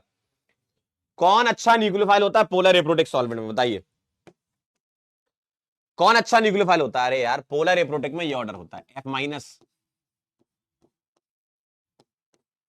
CL माइनस, ये आपने निकाल रखा पीछे, बस इसके हिसाब से रेट अरेंज कर दीजिए, सवाल को बनाया बस, बाकी तो है ही सिंपल। तो ये S हो जाएगा, इसका सबसे ज्यादा रेट आएगी इसकी, फिर इसके बाद आएगी Q, उसके बाद P, सबसे नीचे R, SQPR। आई होप आप सभी लोगों को आ गया होगा, सवाल बनाने का तरीका अलग था लेकिन था सिंपल, ठीक है। चलिए वेरी नाइस, आगे चलता हूं। अब मैं आपको पॉली हेलोजन कंपाउंड्स बता देता हूं और इसमें से क्या क्या इंपॉर्टेंट है उसको अंडरलाइन कर लेना, और अलग से लिखना तो अलग से लिख लेना, ठीक है। जैसे पॉली हेलोजन कंपाउंड की मैं बात कर रहा हूं, आइए शुरुआत करते हैं जरा। डाइक्लोरोमीथेन जो होता है ना, डाइक्लोरोमीथेन होता है CH2Cl2, ठीक है। एनसीईआरटी की लाइन है, इंपॉर्टेंट है, लेकिन इनमें से क्या खास इंपॉर्टेंट है वो बताता हूं आपको। डाइक्लोरोमीथेन को यूज करते हैं सॉल्वेंट के तौर पे, है ना, और पेंट रिमूवर होता है, ध्यान रखिएगा, ठीक है। आप चाहें तो जो मैं अंडरलाइन कर रहा हूं उतने हिस्से को लिख लें, बाद में इसको अलग से कुछ नोट करना हो तो कर लेना, ठीक है। जो जो मैं अंडरलाइन कर रहा हूं वो लिखते जाएं, जैसे आप ऐसे लिख लें, CH2Cl2 क्या होता है भाई साहब, पेंट रिमूवर होता है, ठीक है, इस तरीके से आप लिख लें, ठीक है। एरोसॉल वगैरह होती है जिसमें गैस जो है वो गैस में मतलब अलग अलग टाइप की होती है एरोसॉल, वैसे तो कि लिक्विड इन गैस भी होती है, सॉलिड इन गैस भी होती है, जैसे सरफेस केमिस्ट्री करके एक चैप्टर हुआ करता था, लेकिन अब नहीं है आपके सिलेबस में वो, लेकिन अब लिखा हुआ है यहां पर तो हम उसको मान लेंगे। एरोसॉल में जो डिस्पर्जन मीडियम जिसको बोलते हैं, वो जैसे मीडियम बोल दो आप, जैसे आप सॉल्यूशन में सॉल्यूट सॉल्वेंट बोलते हो ना, आप सॉल्वेंट टाइप से मान लो, है ना। तो इसमें गैस या इसमें सॉलिड या लिक्विड गैस में डिसॉल्व होता है, तो ये ईंधन की तरह काम करता है, प्रोपेलेंट की तरह काम करता है, ठीक है। पहला पॉइंट इंपॉर्टेंट है, ध्यान रखना, मतलब पेंट रिमूवर होता है, ठीक। सेकंड ये ध्यान रखिएगा मेटल क्लीनिंग के लिए यूज करते हैं, ठीक, CH2Cl2 को मेटल क्लीनिंग के लिए, या फिनिशिंग सॉल्वेंट, मतलब वो करते हैं ना, जैसे आप टेबल में, जैसे टेबल साफ करनी होती है तो आप कपड़े से कुछ लिक्विड लिक्विड डाल करके क्लीन करते हो, वैसे ही मेटल को क्लीन करना होता है तो CH2Cl2 डाल करके क्लीन करते हैं, ठीक है। तो मेटल क्लीनिंग के लिए यूज होता है, जो इंपॉर्टेंट बात है वो यहां लिख लीजिए, ठीक है, इसके लिए यूज करते हैं। मिथाइलिन क्लोराइड, जो मिथाइलिन क्लोराइड बोलते हैं इसको, है ना, मिथाइलिन क्लोराइड इसका नाम है डाइक्लोरोमीथेन का, ये बहुत ही हार्मफुल होता है सेंट्रल नर्वस सिस्टम के लिए, ठीक। और अगर इसका एक्सपोजर हो जाए मिथाइलिन क्लोराइड का, ठीक, तो ये थोड़ा आपकी आंखों को खतरा हो सकता है इससे, ठीक है, सुनने में तकलीफ हो सकती है आपको। और बहुत ज्यादा लेवल का हो गया तो भाई साहब मतलब खतरनाक काम हो जाएगा, डिजीनेस, नोसिया, टिंगलिंग, है ना, नम्बनेस, नम हो जाएंगी उंगलियां आपकी। और अगर डायरेक्ट स्किन कांटेक्ट हो गया मिथाइलिन क्लोराइड का तो ये बर्न भी कर सकता है आपकी स्किन को, है ना। तो ये चीजें हैं। Direct contact with eyes can harm the cornea, ठीक है। तो ये छोटी छोटी बातें हैं, ये आप एक बार देख लेना। जो मेन इंपॉर्टेंट पॉइंट है वो ये है, ठीक है। और आपके लिए ये मतलब आप ये इसमें से कुछ भी ऐसा सोच लो कि जिससे आपसे कनेक्ट हो जाए। बायो वाले हो ना, थोड़ा सोच लो कि नोसिया हो रहा है, डिजीनेस हो रही है, नमनेस आ रही है ना, उंगलीज में, मतलब उंगलियों में, उंगलीज में क्या। तो ये जो इंपॉर्टेंट बात है ये आपके लिए मैंने लिख दी है, और ये एक बार आप रीड कर लेना बाद में। इसी तरीके से क्लोरोफॉर्म की बात करें तो क्लोरोफॉर्म के बारे में सब लोग जानते हैं बात, है ना, बड़ा हार्मफुल होता है क्लोरोफॉर्म। कभी आपने पुरानी मूवीज अगर देखी हो तो उसमें वो नहीं होता था, मारुति ओमनी कार में किडनैपिंग नहीं होती थी, तो रूमाल में क्लोरोफॉर्म डाल के और सुंघा देते थे और किडनैपिंग हो जाती थी। बेटा प्रोपेलेंट फ्यूल होता है ना, रॉकेट वॉकेट में फ्यूल होता है ये प्रोपेलेंट। चलिए क्लोरोफॉर्म क्या है भाई साहब, सॉल्वेंट की तरह काम करता है ये, ठीक। Major use of chloroform today in production of freon. Chloroform की रिएक्शन हम कराते हैं, स्वार्ज रिएक्शन, ये जो लिखा ना, फ्रियोन जो होता है ना रेफ्रिजरेंट, अभी मैं फ्रियोन भी बताऊंगा आगे, CH2F2, ये फ्रियोन होते हैं। ये ओजोन डिप्लीशन के लिए जिम्मेदार कंपाउंड कहलाता है ये CH2F2, ठीक है। तो हम क्या करते हैं, क्लोरोफॉर्म की स्वार्ज रिएक्शन करा के आप ये बना सकते हो, ठीक है। स्वार्ज रिएक्शन के थ्रू आप बना सकते हो, क्योंकि क्लोरीन रिप्लेस हो जाता है फ्लोरीन से, तो आप ये कर सकते हो, स्वार्ज रिएक्शन के थ्रू बना सकते हो। ऐसे और भी बहुत सारे होते हैं, है ना, और भी बहुत सारे होते हैं। मतलब ये मेथड ऑफ प्रिपरेशन ध्यान नहीं रखनी, बस जानकारी के लिए बता रहा था। जो काम की बात है वो ये है कि ये एनेस्थेटिक होता है, लेकिन अब इसको जो है रिप्लेस कर दिया गया है। नया एनेस्थेटिक जो है वो ईथर यूज करते हैं, पहले ये यूज किया करते थे, ठीक है। और एक बहुत इंपॉर्टेंट जो रिएक्शन है वो ये वाली है, ठीक है। तो ये ध्यान रखिएगा, क्लोरोफॉर्म ऑक्सीजन के साथ मतलब एयर में इन प्रेजेंस ऑफ लाइट अगर एक्सपोजर हो गया उसको तो ये फॉस्जीन गैस बना लेता है, और फॉस्जीन एक पॉइजनस गैस होती है। तो ये वाली एक रिएक्शन बड़ी इंपॉर्टेंट है ना। तो ये फॉस्जीन होता है, ये पॉइजनस गैस होती है, लीवर को डैमेज कर सकता है, ये हार्मफुल होता है क्लोरोफॉर्म, ठीक है। तो ये ध्यान रखिएगा जो इंपॉर्टेंट बात है वो मैं बता रहा हूं, एनेस्थेटिक ध्यान रखिएगा, ठीक है, नर्वस सिस्टम के लिए खतरनाक होता है। और क्लोरोफॉर्म की रिएक्शन O2 के साथ लाइट में COCl2 बनता है। आयोडोमीथेन की अगर मैं बात करूं तो ये क्या होता है, ये एंटीसेप्टिक होता है आयोडोफॉर्म। आगे मैं आपको रिएक्शन बताऊंगा हेलोफॉर्म, हेलोफॉर्म रिएक्शन से आप ये प्रिपेयर कर सकते हो, है ना, हेलोफॉर्म रिएक्शन से आयोडोफॉर्म आप बना सकते हो। और ये एंटीसेप्टिक होता है, लेकिन एंटीसेप्टिक प्रॉपर्टी जो होती है वो आयोडोफॉर्म की वजह से नहीं होती है, वो फ्री आयोडीन की वजह से होती है, ये ध्यान रखिएगा, ठीक है। आयोडोफॉर्म में CHI3 प्लस I2 होता है, मिक्सचर होता है वो एक। तो आयोडोफॉर्म जो है वो I2 की वजह से अपनी एंटीसेप्टिक प्रॉपर्टी दिखाता है, ठीक। तो जो काम की बातें हैं वो ध्यान रखना है, एंटीसेप्टिक प्रॉपर्टी दिखाता है, ठीक है। Due to its objectionable smell it has been replaced by other formulation containing iodine. मतलब अब आगे और बहुत सारे कंपाउंड्स यूज किए गए।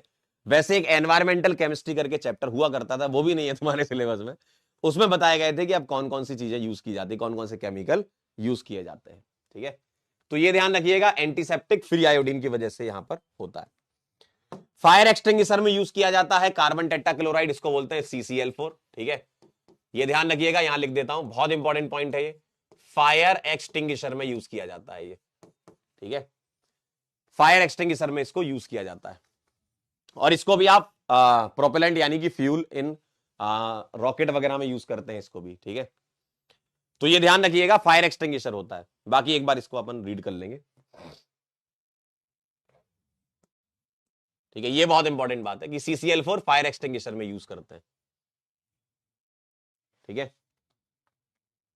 एक बार आप देख लो इसको, इससे भी वॉमिटिंग अगर बहुत ओवर एक्सपोजर हो गया, कॉमन इफेक्ट जो है ओवर एक्सपोजर की वजह से वॉमिटिंग हो जाए, नोसिया हो जाए, ठीक है। ये भी सेंट्रल नर्वस सिस्टम के लिए बहुत हार्मफुल होता है। फ्रियोन्स की मैं बात कर रहा हूं, ध्यान से देख लो जरा, फ्रियोन्स क्या होते हैं। जैसे ये फ्रियोन 1,2 जो होता है CCl2F2, ठीक है, ये बड़ा इंपॉर्टेंट फ्रियोन है, ठीक है, ये कॉमन यूज किया जाता है। रेफ्रिजरेटर वगैरह में इसको यूज करते हैं। और फ्रीऑन की वजह से ओजोन डिप्लीशन होता है। एक रिएक्शन हुआ करती थी जो कि अब नहीं है सिलेबस में तुम्हारे, कि ओजोन की CF2Cl2 के साथ फ्री रेडिकल रिएक्शन के थ्रू ओजोन डिप्लीशन समझाया जाता था कि किस तरीके से ओजोन डिप्लीशन होता है। अब आपको यह ध्यान रखना है बस कि भैया जो फ्रीऑन है वो ओजोन डिप्लीशन के लिए मतलब जिम्मेदार केमिकल ये होता है, ठीक है। और ओजोन डिप्लीशन कहां होता था? स्ट्रेटोस्फीयर में होता था, ठीक है। ठीक है, नोट्स में आप जो भी कॉमन पॉइंट आपको लगते हैं वो आप लिख लेना। मैं आपको जो इंपॉर्टेंट बात बता रहा हूं वो इससे आप देख लेना, है ना। जो मैंने अभी बताया स्वार्ट्ज रिएक्शन से आप इसको बना सकते हो, है ना। टेट्राक्लोरोमीथेन CCl4 में आप रिप्लेसमेंट करवाते जाओ AgF वगैरह का, है ना। तो फ्लोरीन रिप्लेस करा करा के आप बना सकते हो, ठीक है। नॉन कोरेसिव होते हैं, नॉन टॉक्सिक होते हैं, ये इजिली लिक्विफाइबल होते हैं। एक लास्ट और देखेंगे अपन, फिर सवाल देख लो सवाल किस तरीके के होंगे, उससे आपको आइडिया लग जाएगा कि क्या क्या चीजें इसमें इंपॉर्टेंट होती है, ठीक है। तो DDT जो है वो नॉन बायोडिग्रेडेबल ऑर्गेनिक इंसेक्टिसाइड होता है ये, ठीक है। और मतलब ये साइंटिस्टों के नाम लिखे हैं कि इन्होंने बनाया था ये। DDT का यूज जो होता था इंसेक्टिसाइड की तरह पहले यूज किया जाता था, लेकिन अब इसको रिप्लेस कर दिया गया है। अब और भी बहुत सारे जैसे गमेक्सिन वगैरह आ गए हैं, ठीक है, पेस्टिसाइड वगैरह आ गए, उसको यूज करते हैं इसकी जगह पे, ठीक है। तो ये कहानी है। कैसा दिखता है ये वो मैं लिख देता हूं, डाइक्लोरो डाइफिनाइल ट्राइक्लोरो इथेन, ऐसा दिखता है ये। कार्बन CCl3,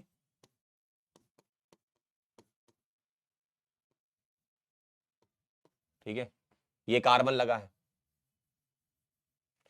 तो डाइक्लोरो डाइफिनाइल ट्राइक्लोरो इथेन होता है, कार्बन और CCl3, ठीक है। आप इसकी रिएक्शन करवा सकते हो अगर आपको बनाना है CCl3CHO के साथ, इसको बोलते हैं क्लोरल, है ना। इसकी रिएक्शन आप करा दीजिएगा, इसके साथ पानी निकाल दीजिएगा, क्लोरोबेंजीन के साथ रिएक्शन करवा दीजिए, पानी निकाल दीजिए, तो ये बन जाएगा CCl3CH, ऐसा ऐसा पैरा पोजीशन पर लग जाएगा ये इस तरीके से, ठीक है। यहां CH कर लेना, ठीक है, CH CCl3, ठीक है। तो ये कहानी है, ये DDT का फॉर्मेशन है।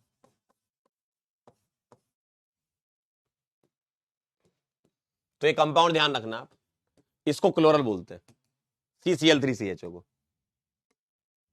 अब मैं आपको ना इसके सवाल दिखाता हूं तो आपको थोड़ा अच्छा लगेगा।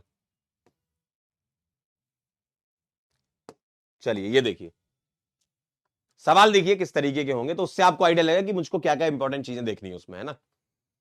असरसन क्या कह रहे हैं भैया? CHCl3 stored in dark bottle, ये बात सही है। क्यों? क्लोरोफॉर्म एक्सपोजर पर फॉस्जीन बना देता था, देखो क्लोरोफॉर्म ऑन एक्सपोजर ये एक पॉइजनस गैस बनाता था फॉस्जीन, ठीक है। तो क्लोरोफॉर्म को डार्क बॉटल में स्टोर करते हैं। CHCl3 ऑक्सीडाइज इन डार्क, क्या ये डार्क में ऑक्सीडाइज होता है? नहीं भाई, ये लाइट में ऑक्सीडाइज होता है। तो पहला गलत, सॉरी पहला सही दूसरा गलत। बात समझ में आ गई आपको? क्या इंपॉर्टेंट बात है, देखो थ्योरी तो बहुत सारी होती है, लेकिन उसमें से इंपॉर्टेंट पोर्शन कौन सा है वो आपको पकड़ना है। चलिए देखिए अगला, देखिए जरा, ये मैं लास्ट ईयर का जेईई मेन का सवाल करवा रहा हूं, क्योंकि अगर तुम्हारे यहां पर सवाल आया तो इसी वैरायटी के ही सवाल आएंगे, अगर आया तो। वैसे इस पोर्शन से सवाल आने के चांसेस बहुत कम होते हैं, पॉली हैलोजन से बहुत कम सवाल आते हैं, लेकिन फिर भी अगर आपको सवाल आया तो इस तरीके से कुछ ना कुछ सवाल बनेगा और आप आसानी से कर लेंगे। जो इंपॉर्टेंट पॉइंट्स मैंने अंडरलाइन किए बस उसको ध्यान रखिएगा। चलिए बताइए जरा, कार्बन टेट्राक्लोराइड क्या होता है, मिथाइलिन क्लोराइड क्या होता है ना। ये आपका CCl4 हो गया, ये CH2Cl2 हो गया, ठीक है। DDT जानते हैं, डाइक्लोरोडाइफिनाइल ट्राइक्लोरोइथेन। फ्रीऑन्स हो गया CF2Cl2। बोलो, आसानी से आप कर लेंगे, आप बस ऑप्शन देखिएगा। आपको भले ही लग रहा होगा सर इतनी सारी थ्योरी है, कितने सारे मतलब एक एक पेज की थ्योरी है, ऐसा कुछ नहीं है। आप एक बार उसको पढ़ेंगे ना, आप अपने आप समझ जाएंगे। आप उसको पढ़ेंगे ना, आप अपने आप समझ जाएंगे अच्छा क्या क्या इंपॉर्टेंट है आपके लिए। देखो काफी सारे क्लोरीनेटेड कंपाउंड तो हार्मफुल होते हैं ना बॉडी के लिए, ठीक है, सेंट्रल नर्वस सिस्टम के लिए तो हार्मफुल होते ही है। बाकी जो बची चीजें हैं वो देख लो, जैसे CCl4 कहां यूज करते हैं, फायर एक्सटिंग्विशर में यूज करते हैं, तो ए का हो जाएगा 3। Methylene chloride paint remover, metal cleaning, metal cleaning करते हो आप, इससे पेंट रिमूवर होता है, ये 1 हो जाएगा। DDT क्या होता है, इंसेक्टिसाइड होता है, नॉन बायोडिग्रेडेबल, 4 आ जाएगा। और CF2Cl2 क्या होता है, रेफ्रिजरेटर में, एयर कंडीशन में फ्रीऑन्स यूज करते हैं आप, ओजोन डिप्लीशन के लिए जिम्मेदार होता है। इतनी जानकारी से सवाल हो जाएगा आपका। तो 3 1 4 2 बी आंसर आ जाएगा आपका। देखो देखिए 90%, क्या बात कर रहे हो, गजब नहीं कर रहे हो, गजब। 2024 का एक और सवाल लीजिए, एक और सवाल लीजिए।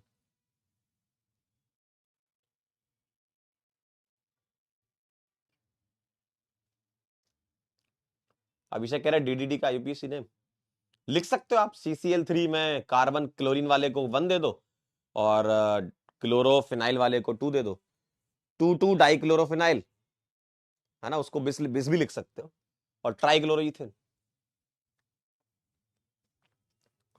बताइए जरा, ये सवाल कर पाएंगे आप?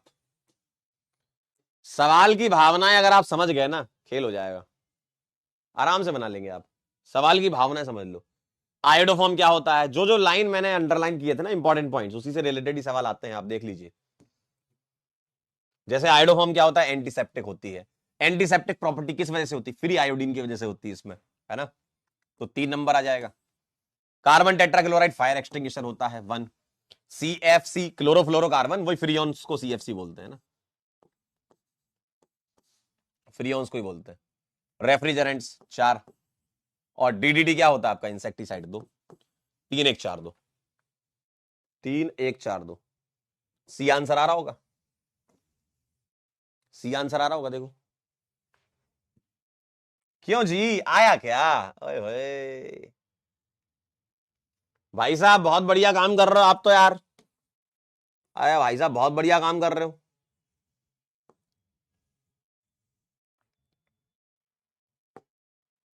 अगला, अच्छा चलो पहले ये कर लो।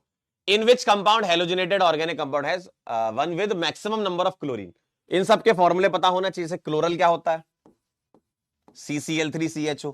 गमेक्सेन क्या होता है, गमेक्सेन ये होता है ऐसा, ठीक। क्लोरोपिक्रिन क्या होता है, CCl3NO2 को क्लोरोपिक्रिन कहते हैं। और फ्रीऑन होता है 1 2 वाला, CF2Cl2। बताइए क्लोरीन किसमें सबसे ज्यादा, बी आंसर, गमेक्सेन।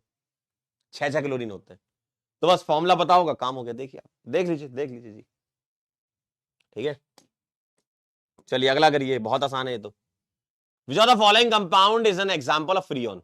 बताइए फ्रीऑन में क्या होता है, क्लोरो फ्लोरो कार्बन जो है वही होते हैं फ्रीऑन। बताओ, क्लोरोफ्लोरोकार्बन, बोलो एग्जाम्पल ऑफ फ्रीऑन। तो मैं क्या लगा सकता हूं आंसर, ए लगा सकता हूं ना, क्लोरोफ्लोरोकार्बन, CFC। तो इसी टाइप के सवाल आपको दिखेंगे। अगला देखो,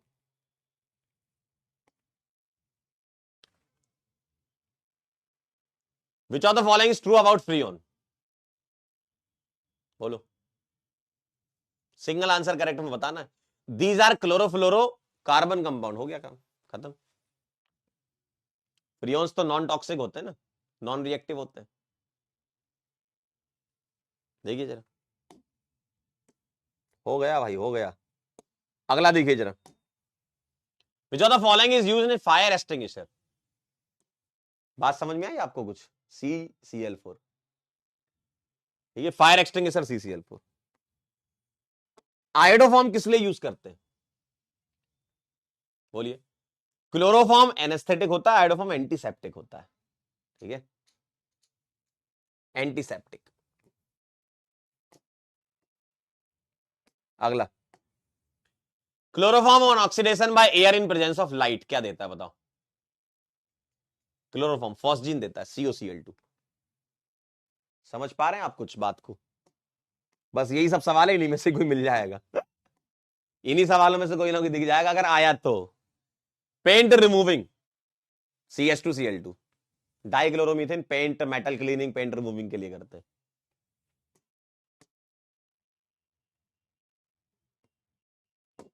फर्स्ट क्लोरीनेटेड इंसेक्टिसाइड कौन सा होता है? DDT। उसके बाद रिप्लेसमेंट करके गमेक्सेन को लाया गया, DDT को बैन कर दिया।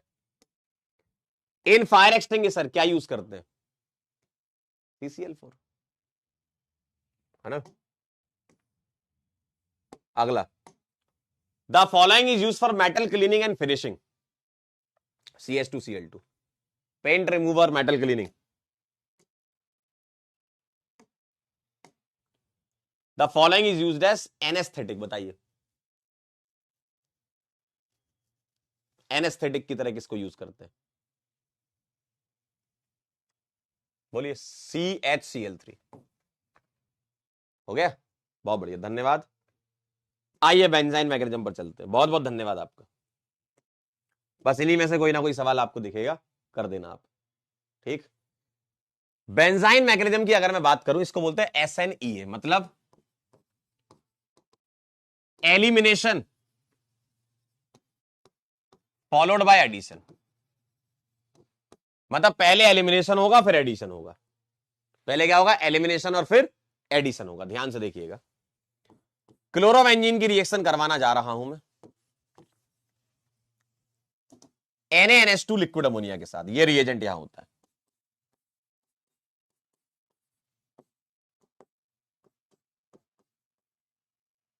ठीक है। सबसे पहले क्या होगा? Na+NH2- और NH2- इज अ बेस काम करेगा। पहले होगी एलिमिनेशन, मैकेनिज्म देखिएगा। पहले होगी एलिमिनेशन, कहां से होगी? ध्यान से देखिए, इसका अल्फा कार्बन ये है और बीटा कार्बन कहीं होगा यहां पर। तो यहां से H+ निकलेगा और एनाइन बनेगा, बीटा से एनाइन बनता है, ठीक है।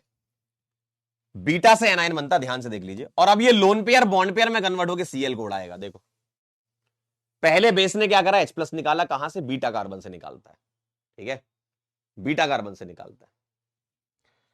और जब एनायन बॉन्ड पेयर में कन्वर्ट होगा तो ऐसा दिखेगा।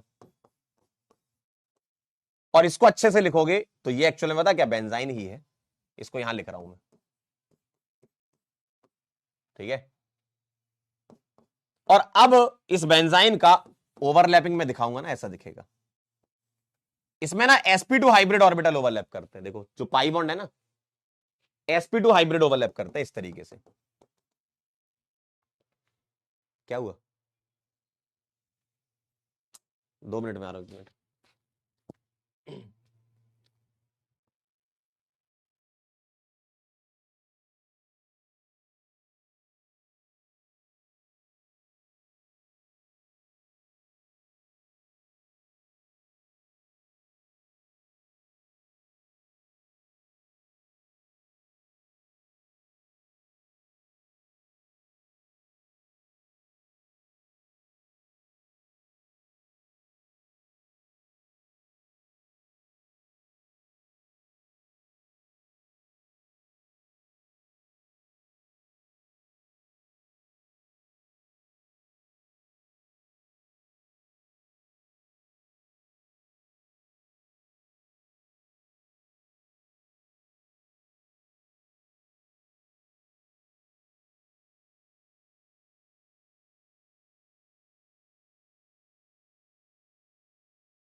हाँ भाई, अरे आ गए आ गए। अरे कुछ साइन करने थे यार, कुछ साइन करने थे। कुछ ज्यादा ही साइन थे। आइए चलिए, ध्यान से देखिए क्या कहानी है कि सबसे पहले आपका NH2 माइनस यहां से H प्लस निकाल रहा है। देखो जरा ध्यान से, इधर देखो। अब यहां से H प्लस निकाल के एनाइन बनाएगा, और अब ये एनाइन जो है वो बॉन्ड पेयर में कन्वर्ट होकर Cl को निकालेगा, तो क्या बनेगा? बेंजाइन। बेंजाइन कैसे दिखता है? ये जो पाई बॉन्ड है ना, वो sp2sp2 हाइब्रिड ऑर्बिटल से बनता है। कैसे बनता है? sp2sp2 हाइब्रिड ऑर्बिटल की ओवरलैपिंग से बनता है। और ये आपके जीवन में शायद पहली बार ऐसा हो रहा होगा कि पाई बॉन्ड जो है वो sp2 से बनता है। आपने क्या सुना था अभी तक? अरे प्रॉपर्टी के नहीं कह रहे, प्रॉपर्टी के कागज। अरे यार,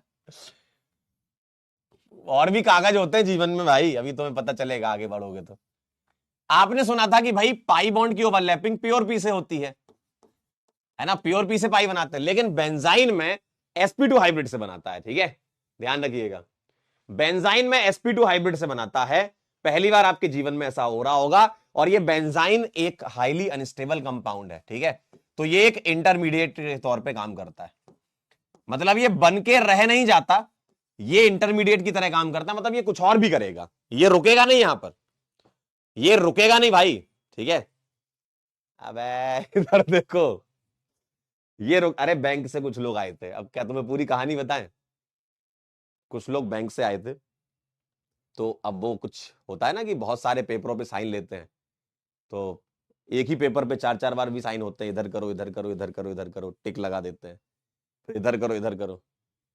तो हमने कहा कि भाई साहब कर ही देते हैं, बहुत दूर से आए थे वो लोग। हमने कहा रुको जरा, बस 2 मिनट, अभी करते हैं। चलिए देखिए जरा, अब इधर आ जाओ वापस, फिर सुन लो क्या कहानी है यहां तक की। NH2 माइनस H प्लस निकालेगा, एनाइन बनेगा ये, और ये एनाइन बॉन्ड पेयर में कन्वर्ट होकर Cl निकालेगा। सर ये बीटा वाले कार्बन से ही क्यों निकाल रहा है? क्योंकि फिर बेंजाइन नहीं बन पाएगी अगर तुम कहीं और से निकालोगे तो। और यहीं से निकालना क्यों जरूरी है? क्योंकि ये जो एनाइन है, Cl अपने इंडक्टिव इफेक्ट से इसको स्टेबल भी कर रहा होगा। सही बात है ना? आपके दिमाग में ख्याल नहीं आया सर ये NaNH2 में NH2 माइनस Cl को क्यों रिप्लेस नहीं कर रहा है? बताओ जरा, आपके दिमाग में ये ख्याल नहीं आया क्या कि NH2 माइनस जो है, NH2 माइनस जो है वो Cl को रिप्लेस क्यों नहीं कर रहा? ये ख्याल आना चाहिए था आपके दिमाग में, बताइए जरा। कह रहे लोन की रिकवरी, भैया बस करो भाई, बस करो। कह रहे लोन की रिकवरी कर रहे हैं। चलिए आइए इधर आइए। तो NH2 माइनस, NH2 माइनस यहां अटैक नहीं कर रहा था, ये दिमाग में आया कि नहीं? अब ध्यान सुनो मेरी बात। NH2 माइनस एक स्ट्रॉन्ग बेस होता है, NH2 माइनस स्ट्रॉन्ग बेस होता है कंपेरिजन टू OH माइनस। तो ये क्या करेगा? इसको प्रोटॉन चाहिए पहले। OH माइनस तो मैनेज कर लेता है कि भाई मैं अटैक कर लूंगा। OH माइनस NH2 माइनस से थोड़ा वीक बेस है, तो OH माइनस अटैक करता, डाउस प्रोसेस होती है। लेकिन NH2 माइनस एक स्ट्रॉन्ग बेस है, इसलिए ये प्रोटॉन निकालता है। तो ध्यान रखिएगा, NaNH2 में ही बेंजाइन होगी, NaOH में बेंजाइन नहीं होगी। NaOH में अगर करवाना है तो डाउस प्रोसेस के थ्रू आप चले जाओ, और वो ArSN2 होती है। ध्यान सुनना बात, वो वाली रिएक्शन NaOH वाली ArSN2 होती है, बेंजाइन नहीं होती। बेंजाइन कौन सी होगी? Strong base. और NH2 माइनस से ज्यादा स्ट्रॉन्ग बेस क्या ही होगा? यही तो लेते हो आप, NH2 माइनस ही तो लेते हो सबसे स्ट्रॉन्ग बेस, है ना? तो ये NH2 माइनस यहां से H प्लस निकाल के एनाइन बनाएगा। सर आपने यहां क्यों नहीं बनाया? क्योंकि ये जो एनाइन है Cl उसको स्टेबल कर देगा अपने इंडक्टिव इफेक्ट से। जब रिंग पर ही नेगेटिव होता है तो इंडक्टिव इफेक्ट लगता है, रिंग पर ही नेगेटिव चार्ज है तो ग्रुप अगर कोई भी लगा हो, इंडक्टिव से आप आंसर करते हो तो अपने इंडक्टिव से स्टेबल कर देगा। क्लियर बात है? चलिए, अब ये लोन पेयर बॉन्ड पेयर में कन्वर्ट होकर Cl को निकालता है, बेंजाइन बनता है, और बेंजाइन एक इंटरमीडिएट की तरह काम करता है, मतलब रिएक्शन यहां रुकती नहीं है। अब क्या होता है? अब NH2 माइनस जो है वो दोबारा आएगा, NH2 माइनस का 1 मोल और आता है। तो अब ये जो NH2 माइनस है, ये जो बेंजाइन है, बन तो गई, लेकिन बहुत शॉर्ट पीरियड ऑफ टाइम के लिए बनती है ये बेंजाइन, क्योंकि अनस्टेबल है, क्योंकि ये sp2 हाइब्रिड ऑर्बिटल से बनी है। sp2 हाइब्रिड ऑर्बिटल से ये पाई बॉन्ड बना है, ये टूटेगा। NH2 माइनस कहीं भी अटैक करा लो, मान लो यहां अटैक कराए तो ये बॉन्ड तोड़ करके आपका NH2 यहां लग गया और नेगेटिव यहां आ गया। और अब क्या होगा? जो अमोनिया है ना, अमोनिया, अमोनिया आपने लिया ही इसलिए था कि ये H प्लस को दे दे, मतलब ये C नेगेटिव यहां से H प्लस निकाल के NH2 माइनस बना दे और NH2 माइनस कहीं और अटैक कर दे किसी और क्लोरोबेंजीन के मॉलिक्यूल पर, तो ये बन चुका है। ठीक है, ये बन चुका है। अब आप इसको ऐसे लिखो या आप ऐसे लिखो, बात बराबर है ना। आप अगर यहां भी करा लेते ना अटैक तो भी सेम था। NH2 माइनस का अटैक अगर यहां भी कराते ना तो एनाइन उधर बनता, वो सेम ही होता। आप ऐसे लिखो चाहे ऐसे लिखो, बात बराबर है। क्या आपको मेरी बात समझ में आई? कहीं कुछ भी समस्या हो तो बताओ, बोलो। कहीं कुछ भी समस्या अगर आपको लग रही है तो बताओ, बोलिए भाई। ये sp2 कैसे बना ये बताऊं, ध्यान से देखो जरा। बताओ बेंजीन में क्या है, जैसे ये बेंजीन है, बेंजीन है तो ये क्या है, सबके हाइब्रिडाइजेशन sp2 है। इन सबके हाइब्रिडाइजेशन sp2 है, यानी कि ऑर्बिटल कौन सा रहेगा, sp2 रहेगा। हाइब्रिडाइजेशन sp2 है ना।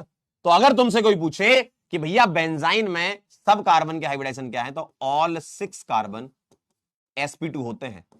आप कंफ्यूजिया मत जाना कि सर ट्रिपल बॉन्ड है तो sp होना चाहिए। आप ये मत कहना कि भैया ट्रिपल बॉन्ड है तो sp होना चाहिए, पागलपने नहीं। ये जो तीसरा बॉन्ड है ना, पाई बॉन्ड, ट्रिपल बॉन्ड तो है, पाई बॉन्ड जो है वो sp2 हाइब्रिड से बना है, प्योर पी से नहीं बना। तो ये सारे के सारे कार्बन sp2 हाइब्रिड कार्बन है, और ये बहुत अनस्टेबल भी है। क्यों? क्योंकि ये sp2 हाइब्रिड ऑर्बिटल में बहुत पुअर ओवरलैपिंग है, पुअर ओवरलैप हो रहा है भाई ये। क्यों? sp2 क्या होता है, प्लेनर, प्लेनर यानी कि 120 डिग्री। तो एक ऑर्बिटल तुम्हारा इस तरफ भाग रहा होगा और एक ऑर्बिटल तुम्हारा इस तरफ भाग रहा होगा। भाई पैरेलल होते तो भी अच्छी बॉन्डिंग हो जाती है। एक इस डायरेक्शन में भाग रहा है, एक इधर भाग रहा है, 120 डिग्री है ना। एक ऑर्बिटल इधर भाग रहा है और एक इधर भाग रहा है, और फिर भी तुम ओवरलैपिंग करा रहे हो, तो बहुत पुअर ओवरलैपिंग होती है। ठीक है, बहुत पुअर ओवरलैपिंग होती है, समझे? आइए मैं आपको एक एग्जांपल से और समझाता हूं। ठीक है, एक बार और देखो, इसको नोट कर लो पहले, फिर एक एग्जांपल और बताता हूं, और उसमें मैं आपको बताता हूं साइन प्रोडक्ट कौन सा होता है ना।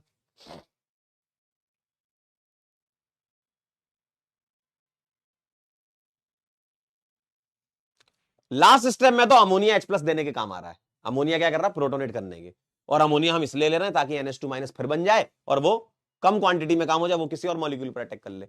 बाकी तुम यहां प्रोटोनेशन के लिए कोई और भी ले सकते हो, लेकिन अमोनिया दिया जाएगा।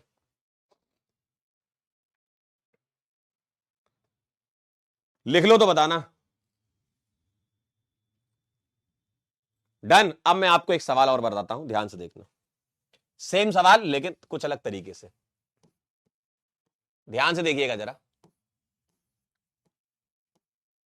मैंने यहां पर स्टार लगा दिया है ना, मैंने ये स्टार लगा दिया, मतलब मैं इसको कार्बन 14 लेके चल रहा हूं, मान लो। अब मैं इसकी मैकेनिज्म दोबारा करता हूं, देखिएगा एक बार फिर समझ लो। NaNH2 और लिक्विड अमोनिया, तो इसमें क्या है, दो चीजें बनती हैं। यहां एक प्रोडक्ट बनेगा ये स्टार वाले पे, और एक बनेगा स्टार के बगल वाले पे, एक बनेगा स्टार के बगल वाले पे। अब ये दोनों प्रोडक्ट अलग अलग हैं, क्यों? क्योंकि आपने स्टार लगा दिया ना, मतलब एक आइसोटोप ले लिया, कार्बन 14 ले लिया इसको। ठीक है, अब आप ध्यान से देखना, एक एक स्टेप फिर से समझाऊंगा। देखो सबसे पहले कौन आएगा बताओ, Na प्लस और NH2 माइनस में NH2 माइनस आएगा। बताओ बेस की तरह काम करेगा, न्यूक्लियोफाइल की तरह तो करेगा नहीं, है बेस की तरह करेगा। तो आप इसके रेस्पेक्ट में चाहे यहां से निकाल लो चाहे यहां से, बात बराबर है। मान लो मैंने यहां से निकाल लिया, तो इसने H प्लस निकाला, एनाइन बना। देखना जरा, एनाइन बना दिया मैंने, यहां Cl है और ये स्टार है। क्या ये बात सही है? एक बार फिर समझिए, क्या ये बात सही है? एरोमेटिसिटी, एरोमेटिक, मुस्कान एरोमेटिक ही रहेगा। बाहर के sp2 ऑर्बिटल से मतलब नहीं ना, एरोमेटिक रिंग, रिंग में तो 6 इलेक्ट्रॉन घूमेंगे। ठीक है, तो वो एरोमेटिक ही रहेगा। ठीक है, ध्यान से देख लो जरा, क्या ये बात सही है? क्या आपने पहला स्टेप एकदम सही देख लिया? ठीक, आइए जरा। अब क्या होता है, ये जो लोन पेयर है ये बॉन्ड पेयर में कन्वर्ट होता है, तो लोन पेयर बॉन्ड पेयर में कन्वर्ट होगा तो ये निकलेगा। अब आप गौर से देखिएगा, यहां पर क्या होने वाला है, एक पाई बॉन्ड यानी कि बेंजाइन, और ये कार्बन स्टार वाला कार्बन है। देखो ये कार्बन स्टार वाला है, लोन पेयर बॉन्ड पेयर में कन्वर्ट होकर Cl को निकाल देगा। क्या आपको ये बेंजाइन दिख रही है? बताइए, क्या आपको ये बेंजाइन दिख रही है? एक बच्चा कह रहा है सर ये एनिलीन है। बिल्कुल ये एनिलीन है, बिल्कुल सही बात है, एनिलीन है। क्या आपको ये दिख रहा है? ठीक, अब यहां से आपकी दो चॉइस बनेगी, अब यहां से दो चॉइस बनेगी। क्या? NH2 माइनस जो है, NH2 माइनस जो है वो यहां अटैक करके इसको तोड़े, पहली चॉइस है ना। स्टार वाले पे भी तो जुड़ सकता है ये, ठीक। और दूसरी चॉइस ये है कि NH2 माइनस जो है वो यहां अटैक करके ऐसा बॉन्ड तोड़े।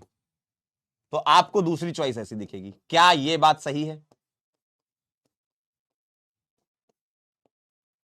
देखिए, क्या ये बात दो चॉइस होंगी अब? ठीक है। एक कह रहा सर कार्बन का 5 बॉन्ड कैसे होगा? चचा, ए चचा, ऐसा है ये। 5 बॉन्ड कहां है इसमें? है 5 बॉन्ड कहां है इसमें? 5 बॉन्ड कहां है इसमें? 4 ही तो है। अरे 4 ही बॉन्ड में 5 कहां से हो गए? क्या आपको ये दो चॉइस दिख रही है, हाँ या ना? सही बात है ना। मैं NH2 माइनस का अटैक स्टार वाले कार्बन पे करवा सकता हूं या स्टार वाले के पास वाले पे करवा सकता हूं। सही बात है। चलिए, अब क्या होगा? अमोनिया आएगा। अब आएगा अमोनिया H प्लस देने के लिए, तो ये H प्लस लेके NH2 माइनस निकाल देगा, यहां भी और यहां भी। तो आपको यहां पर दो प्रोडक्ट नजर आ रहे होंगे। एक आ रहा होगा स्टार वाला और एक आ रहा होगा बिना स्टार वाला। सही बात है एकदम।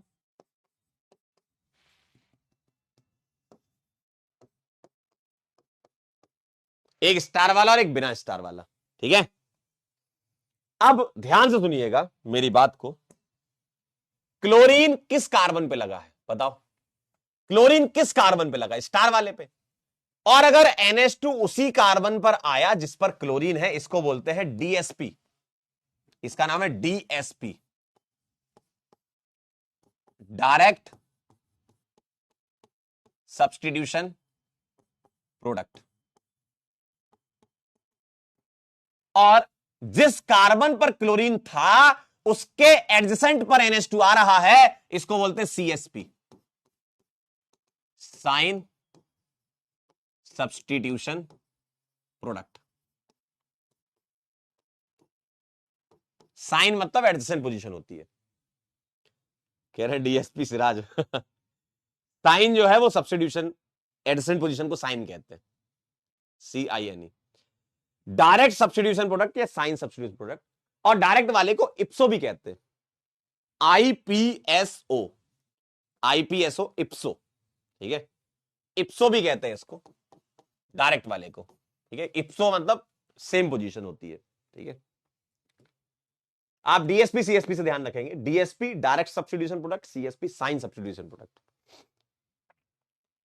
सलीहा का कहना है रिंग टूट नहीं जाएगी बेटा। सलीहा, यही तो मैं आपको समझा रहा हूं। सलीहा ने एकदम सही पूछा है। क्या?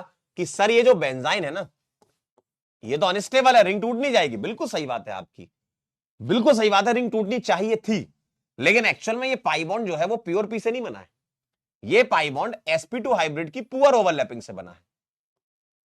तो ये इंटरमीडिएट एग्जिस्ट करता है, इसको आइसोलेट कर लिया गया है, लेकिन बहुत कम ड्यूरेशन के लिए एग्जिस्ट करता है। जैसे ही बनेगा वैसे ही रिएक्ट कर लेगा।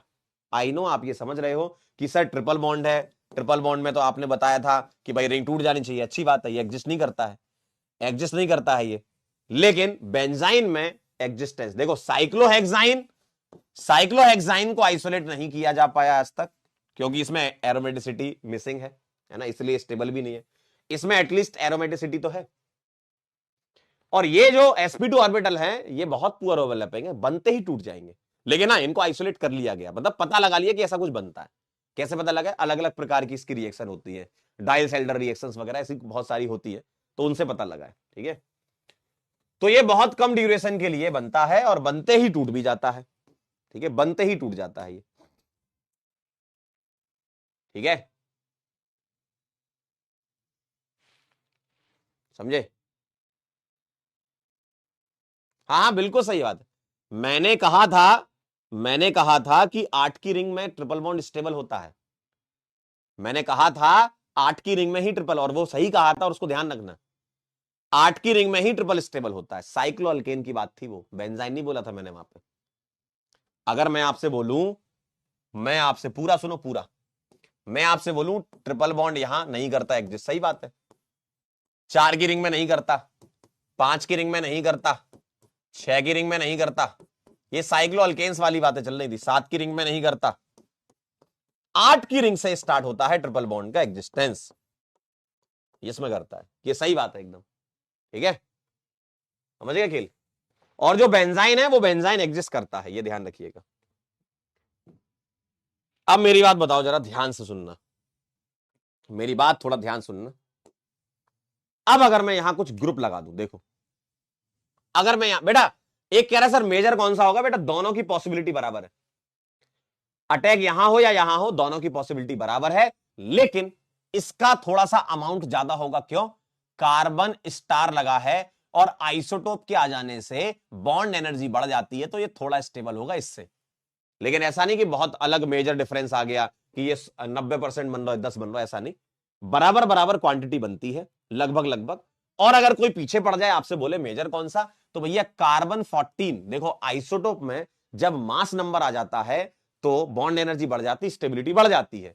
अगर मैं आपसे बोलूं सीटी बॉन्ड, सीडी बॉन्ड और सीएच बॉन्ड, बताओ कौन सा ज्यादा स्टेबल है, आप बोलोगे सर ट्रिटियम वाला। क्यों बोलोगे? क्योंकि मास नंबर ज्यादा है, बॉन्ड स्ट्रांग हो जाता है मास नंबर से, ठीक है, ये कहानी है।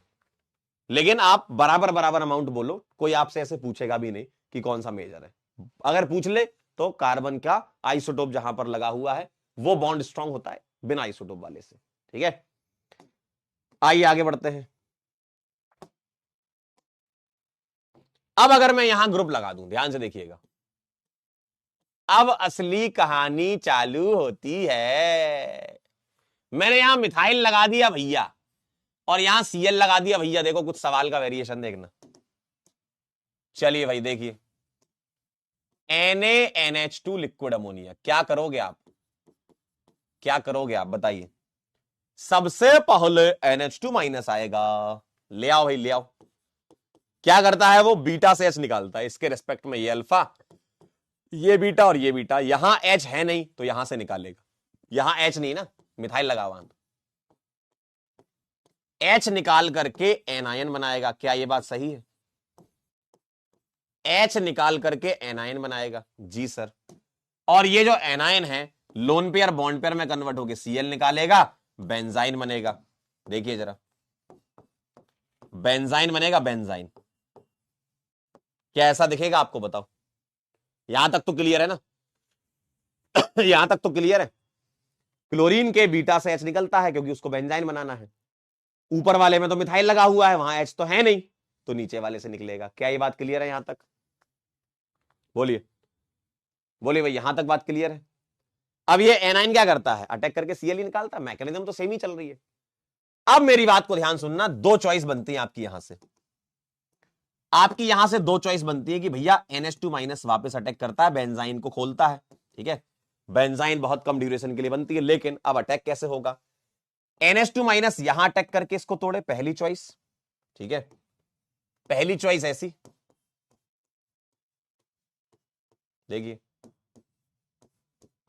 पहली चॉइस ऐसी। और दूसरी चॉइस क्या है? दूसरी चॉइस क्या है? हमेशा दो चॉइस होंगी, हमेशा दो चॉइस होंगी, है ना। दूसरी चॉइस क्या है कि NH2 माइनस यहां अटैक करके इसको ऐसा तोड़े। तो अब आप मुझे बताओ, अब आप यहां मेजर माइनर बता सकते हो, क्यों? क्योंकि अब मिथाइल ग्रुप लगा हुआ है ना, डिसाइडिंग फैक्टर मिल गया आपको। पीछे वाले में तो कुछ नहीं लगा था, पीछे वाले में तो सिर्फ क्लोरोबेंजीन हुआ करती थी। अब बताओ इसमें और इसमें कौन स्टेबल ज्यादा है? और जब रिंग पर ही नेगेटिव होता है तो बेंजाइन मैकेनिज्म में ऐसा होगा ही कि रिंग पर ही नेगेटिव बन रहे होंगे, तो यहां सिर्फ इंडक्टिव लगता है। बेंजाइन मैकेनिज्म में कभी भी मेसोमेरिक नहीं सोचना है, ठीक है। बेंजाइन मैकेनिज्म में ऑलवेज इंडक्टिव सोचते हैं, क्योंकि यहां रिंग पर ही लगता है।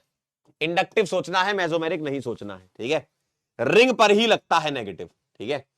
बताओ कौन ज्यादा स्टेबल? तो इंडक्टिव सोचना है, ऑलवेज ऑलवेज इंडक्टिव। ये प्लस आई लगा हुआ है, बताओ कार्ब एनायन कौन सा ज्यादा स्टेबल होगा? प्लस आई जितना दूर उतना अच्छा, तो मोर स्टेबल है, ये लेस स्टेबल है, जी हां। तो मोर स्टेबल वाला मेजर और लेस वाला माइनर देगा। अब इसके बाद की कहानी आप जानते हैं, इसको एच दिलवा देंगे। ठीक है, तो मैं डायरेक्ट लिखता हूं यहां। आप क्या करोगे, इसको एच दिलवाओगे तो ये दिखेगा ऐसा। ठीक, और और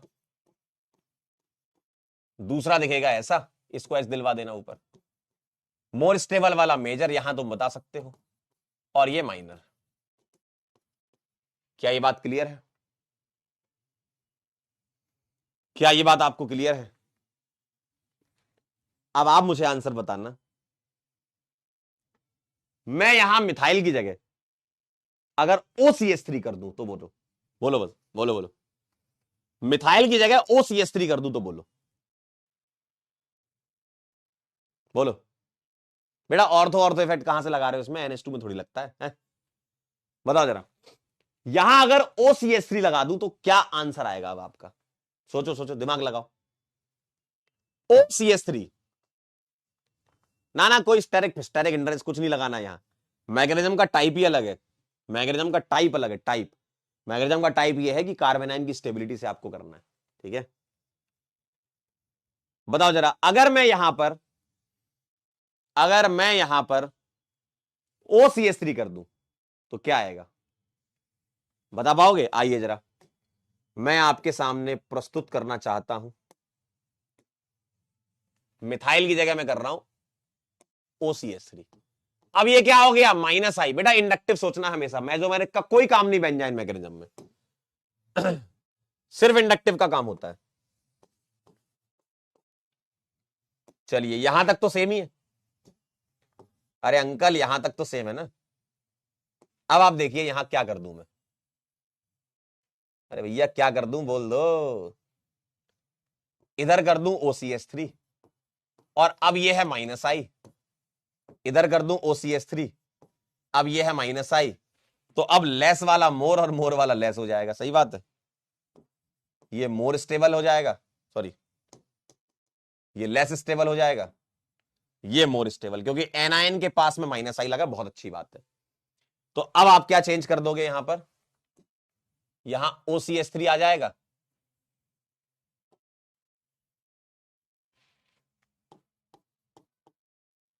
क्या परिवर्तन कर दूं मैं? मेजर को माइनर और माइनर को मेजर। सही बात है एकदम।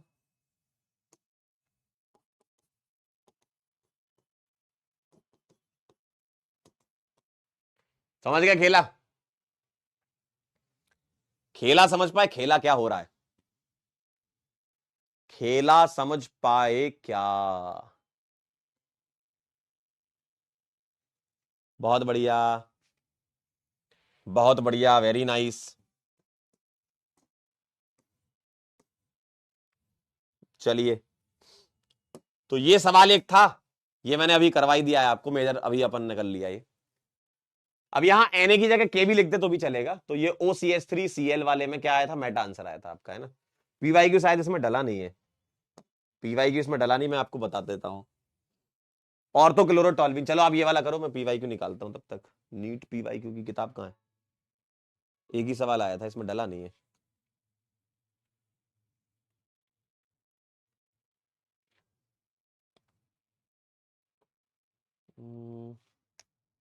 नीट PYQ वाली किताब कहां गई?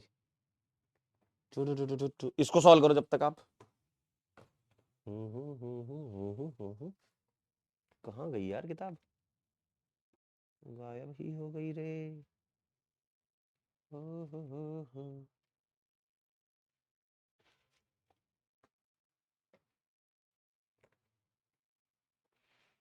ये कौन सी है? नहीं यार, दिख ही नहीं रही किताब। 2016 या 17 का था,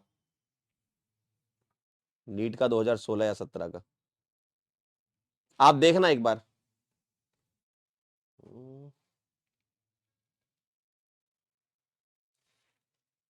अगले टर्न पे डलवा देंगे, दिख नहीं रही। चलो बताओ इसका। Orthochlorotoluene react with NaNH2 in liquid ammonia to give orthotoluidine and metatoluidine. This reaction proceed through। बताओ, बोलो कौन सा इंटरमीडिएट बनता है? बेंजाइन बनता है, और ऑर्थो वाला है तो यही बनेगा बेंजाइन। देखो ये है ना, तो ये अगर है तो ये अल्फा ये बीटा। अल्फा बीटा पर बेंजाइन बनता है, अल्फा बीटा पर बेंजाइन बनता है, ठीक है, अल्फा बीटा पर बेंजाइन बनता है। क्लियर? एक बार आप देखना 2000, मुझे जहां तक याद है 16 या 17, मतलब पूरा एग्जैक्ट याद नहीं आ रहा मुझे ईयर, 2016 या 17 का पीवाईक्यू आप ट्राई करना, अगले टर्न पे मैं आपको दिखा दूंगा, ठीक है, डलवा दूंगा इसमें, पीपीटी में डला नहीं है, ठीक है। एक ही सवाल आया था बेंजाइन से। चलिए बहुत बहुत धन्यवाद आपका, बहुत बहुत धन्यवाद, थैंक यू सो मच। हाँ भाई, हाँ 2017 का था, ठीक है, देख लेना आप। नए साल पर नया चैप्टर का शुभारंभ किया जाएगा और अगली क्लास आपकी होगी 2 जनवरी को।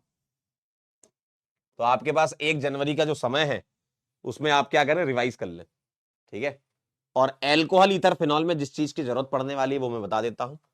आपको क्या टारगेट है, आपका क्या रिवाइज करना है, जीओसी में stability of carbocation, alcohol ether phenol में इसकी जरूरत पड़ती है। तो आप स्टेबिलिटी ऑफ कार्बोकेटाइन को पढ़कर आए, ठीक है, और साथ में आप हाइड्रोकार्बन भी रिवाइज कर लें थोड़ा सा, ठीक है, एंड हेलो एल्केन हेलोएरीन,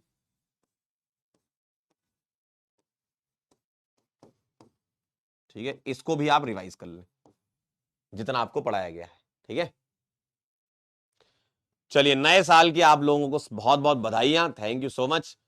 आपका जो 2024 है वो बहुत बढ़िया से निकला होगा, लेकिन अगर नहीं निकला है अभी तक का, ठीक है, रिजल्ट के बाद तो थोड़ा ठीक बना होगा, क्योंकि रिजल्ट के बाद तो पता चल गया था ना तैयारी करनी है। तो अब वो तैयारी अगर बहुत अच्छी आपकी चल रही है तो बहुत बढ़िया, नहीं चल रही तो उसको तेज धार दे दें तैयारी को, और अभी जितना भी समय बचा है उसको आप बिल्कुल रिवीजन करने में, ठीक है, डीबीपीस करने में, होमवर्क करने में, इसी में ही लगाएं, ठीक है। समय का सदउपयोग करें, क्योंकि समय ऐसी चीज है जो निकल गया तो वापस नहीं आता है, ये सबको पता है। आपको भी इस बात का इल्म होना चाहिए, है ना, कि समय है, निकलने मत दो, मतलब तैयारी एकदम जोरदार करो, ठीक है। तो नए साल पर नए जोश और नए जुनून के साथ हम स्टार्ट करेंगे एल्कोहल ईथर फिनॉल, ठीक है। चलिए बहुत बहुत धन्यवाद, ये आप 1 तारीख को आप इनका रिवीजन कर लेना। चलिए बहुत बहुत धन्यवाद आपका, मिलते हैं बेटा फिर, तब तक के लिए ओके बाय। शॉर्ट नोट्स में अपलोड करवा दूंगा हेलो एल्केन हेलोरीन के, बाकी खुद से बनाया करो यार ये सब।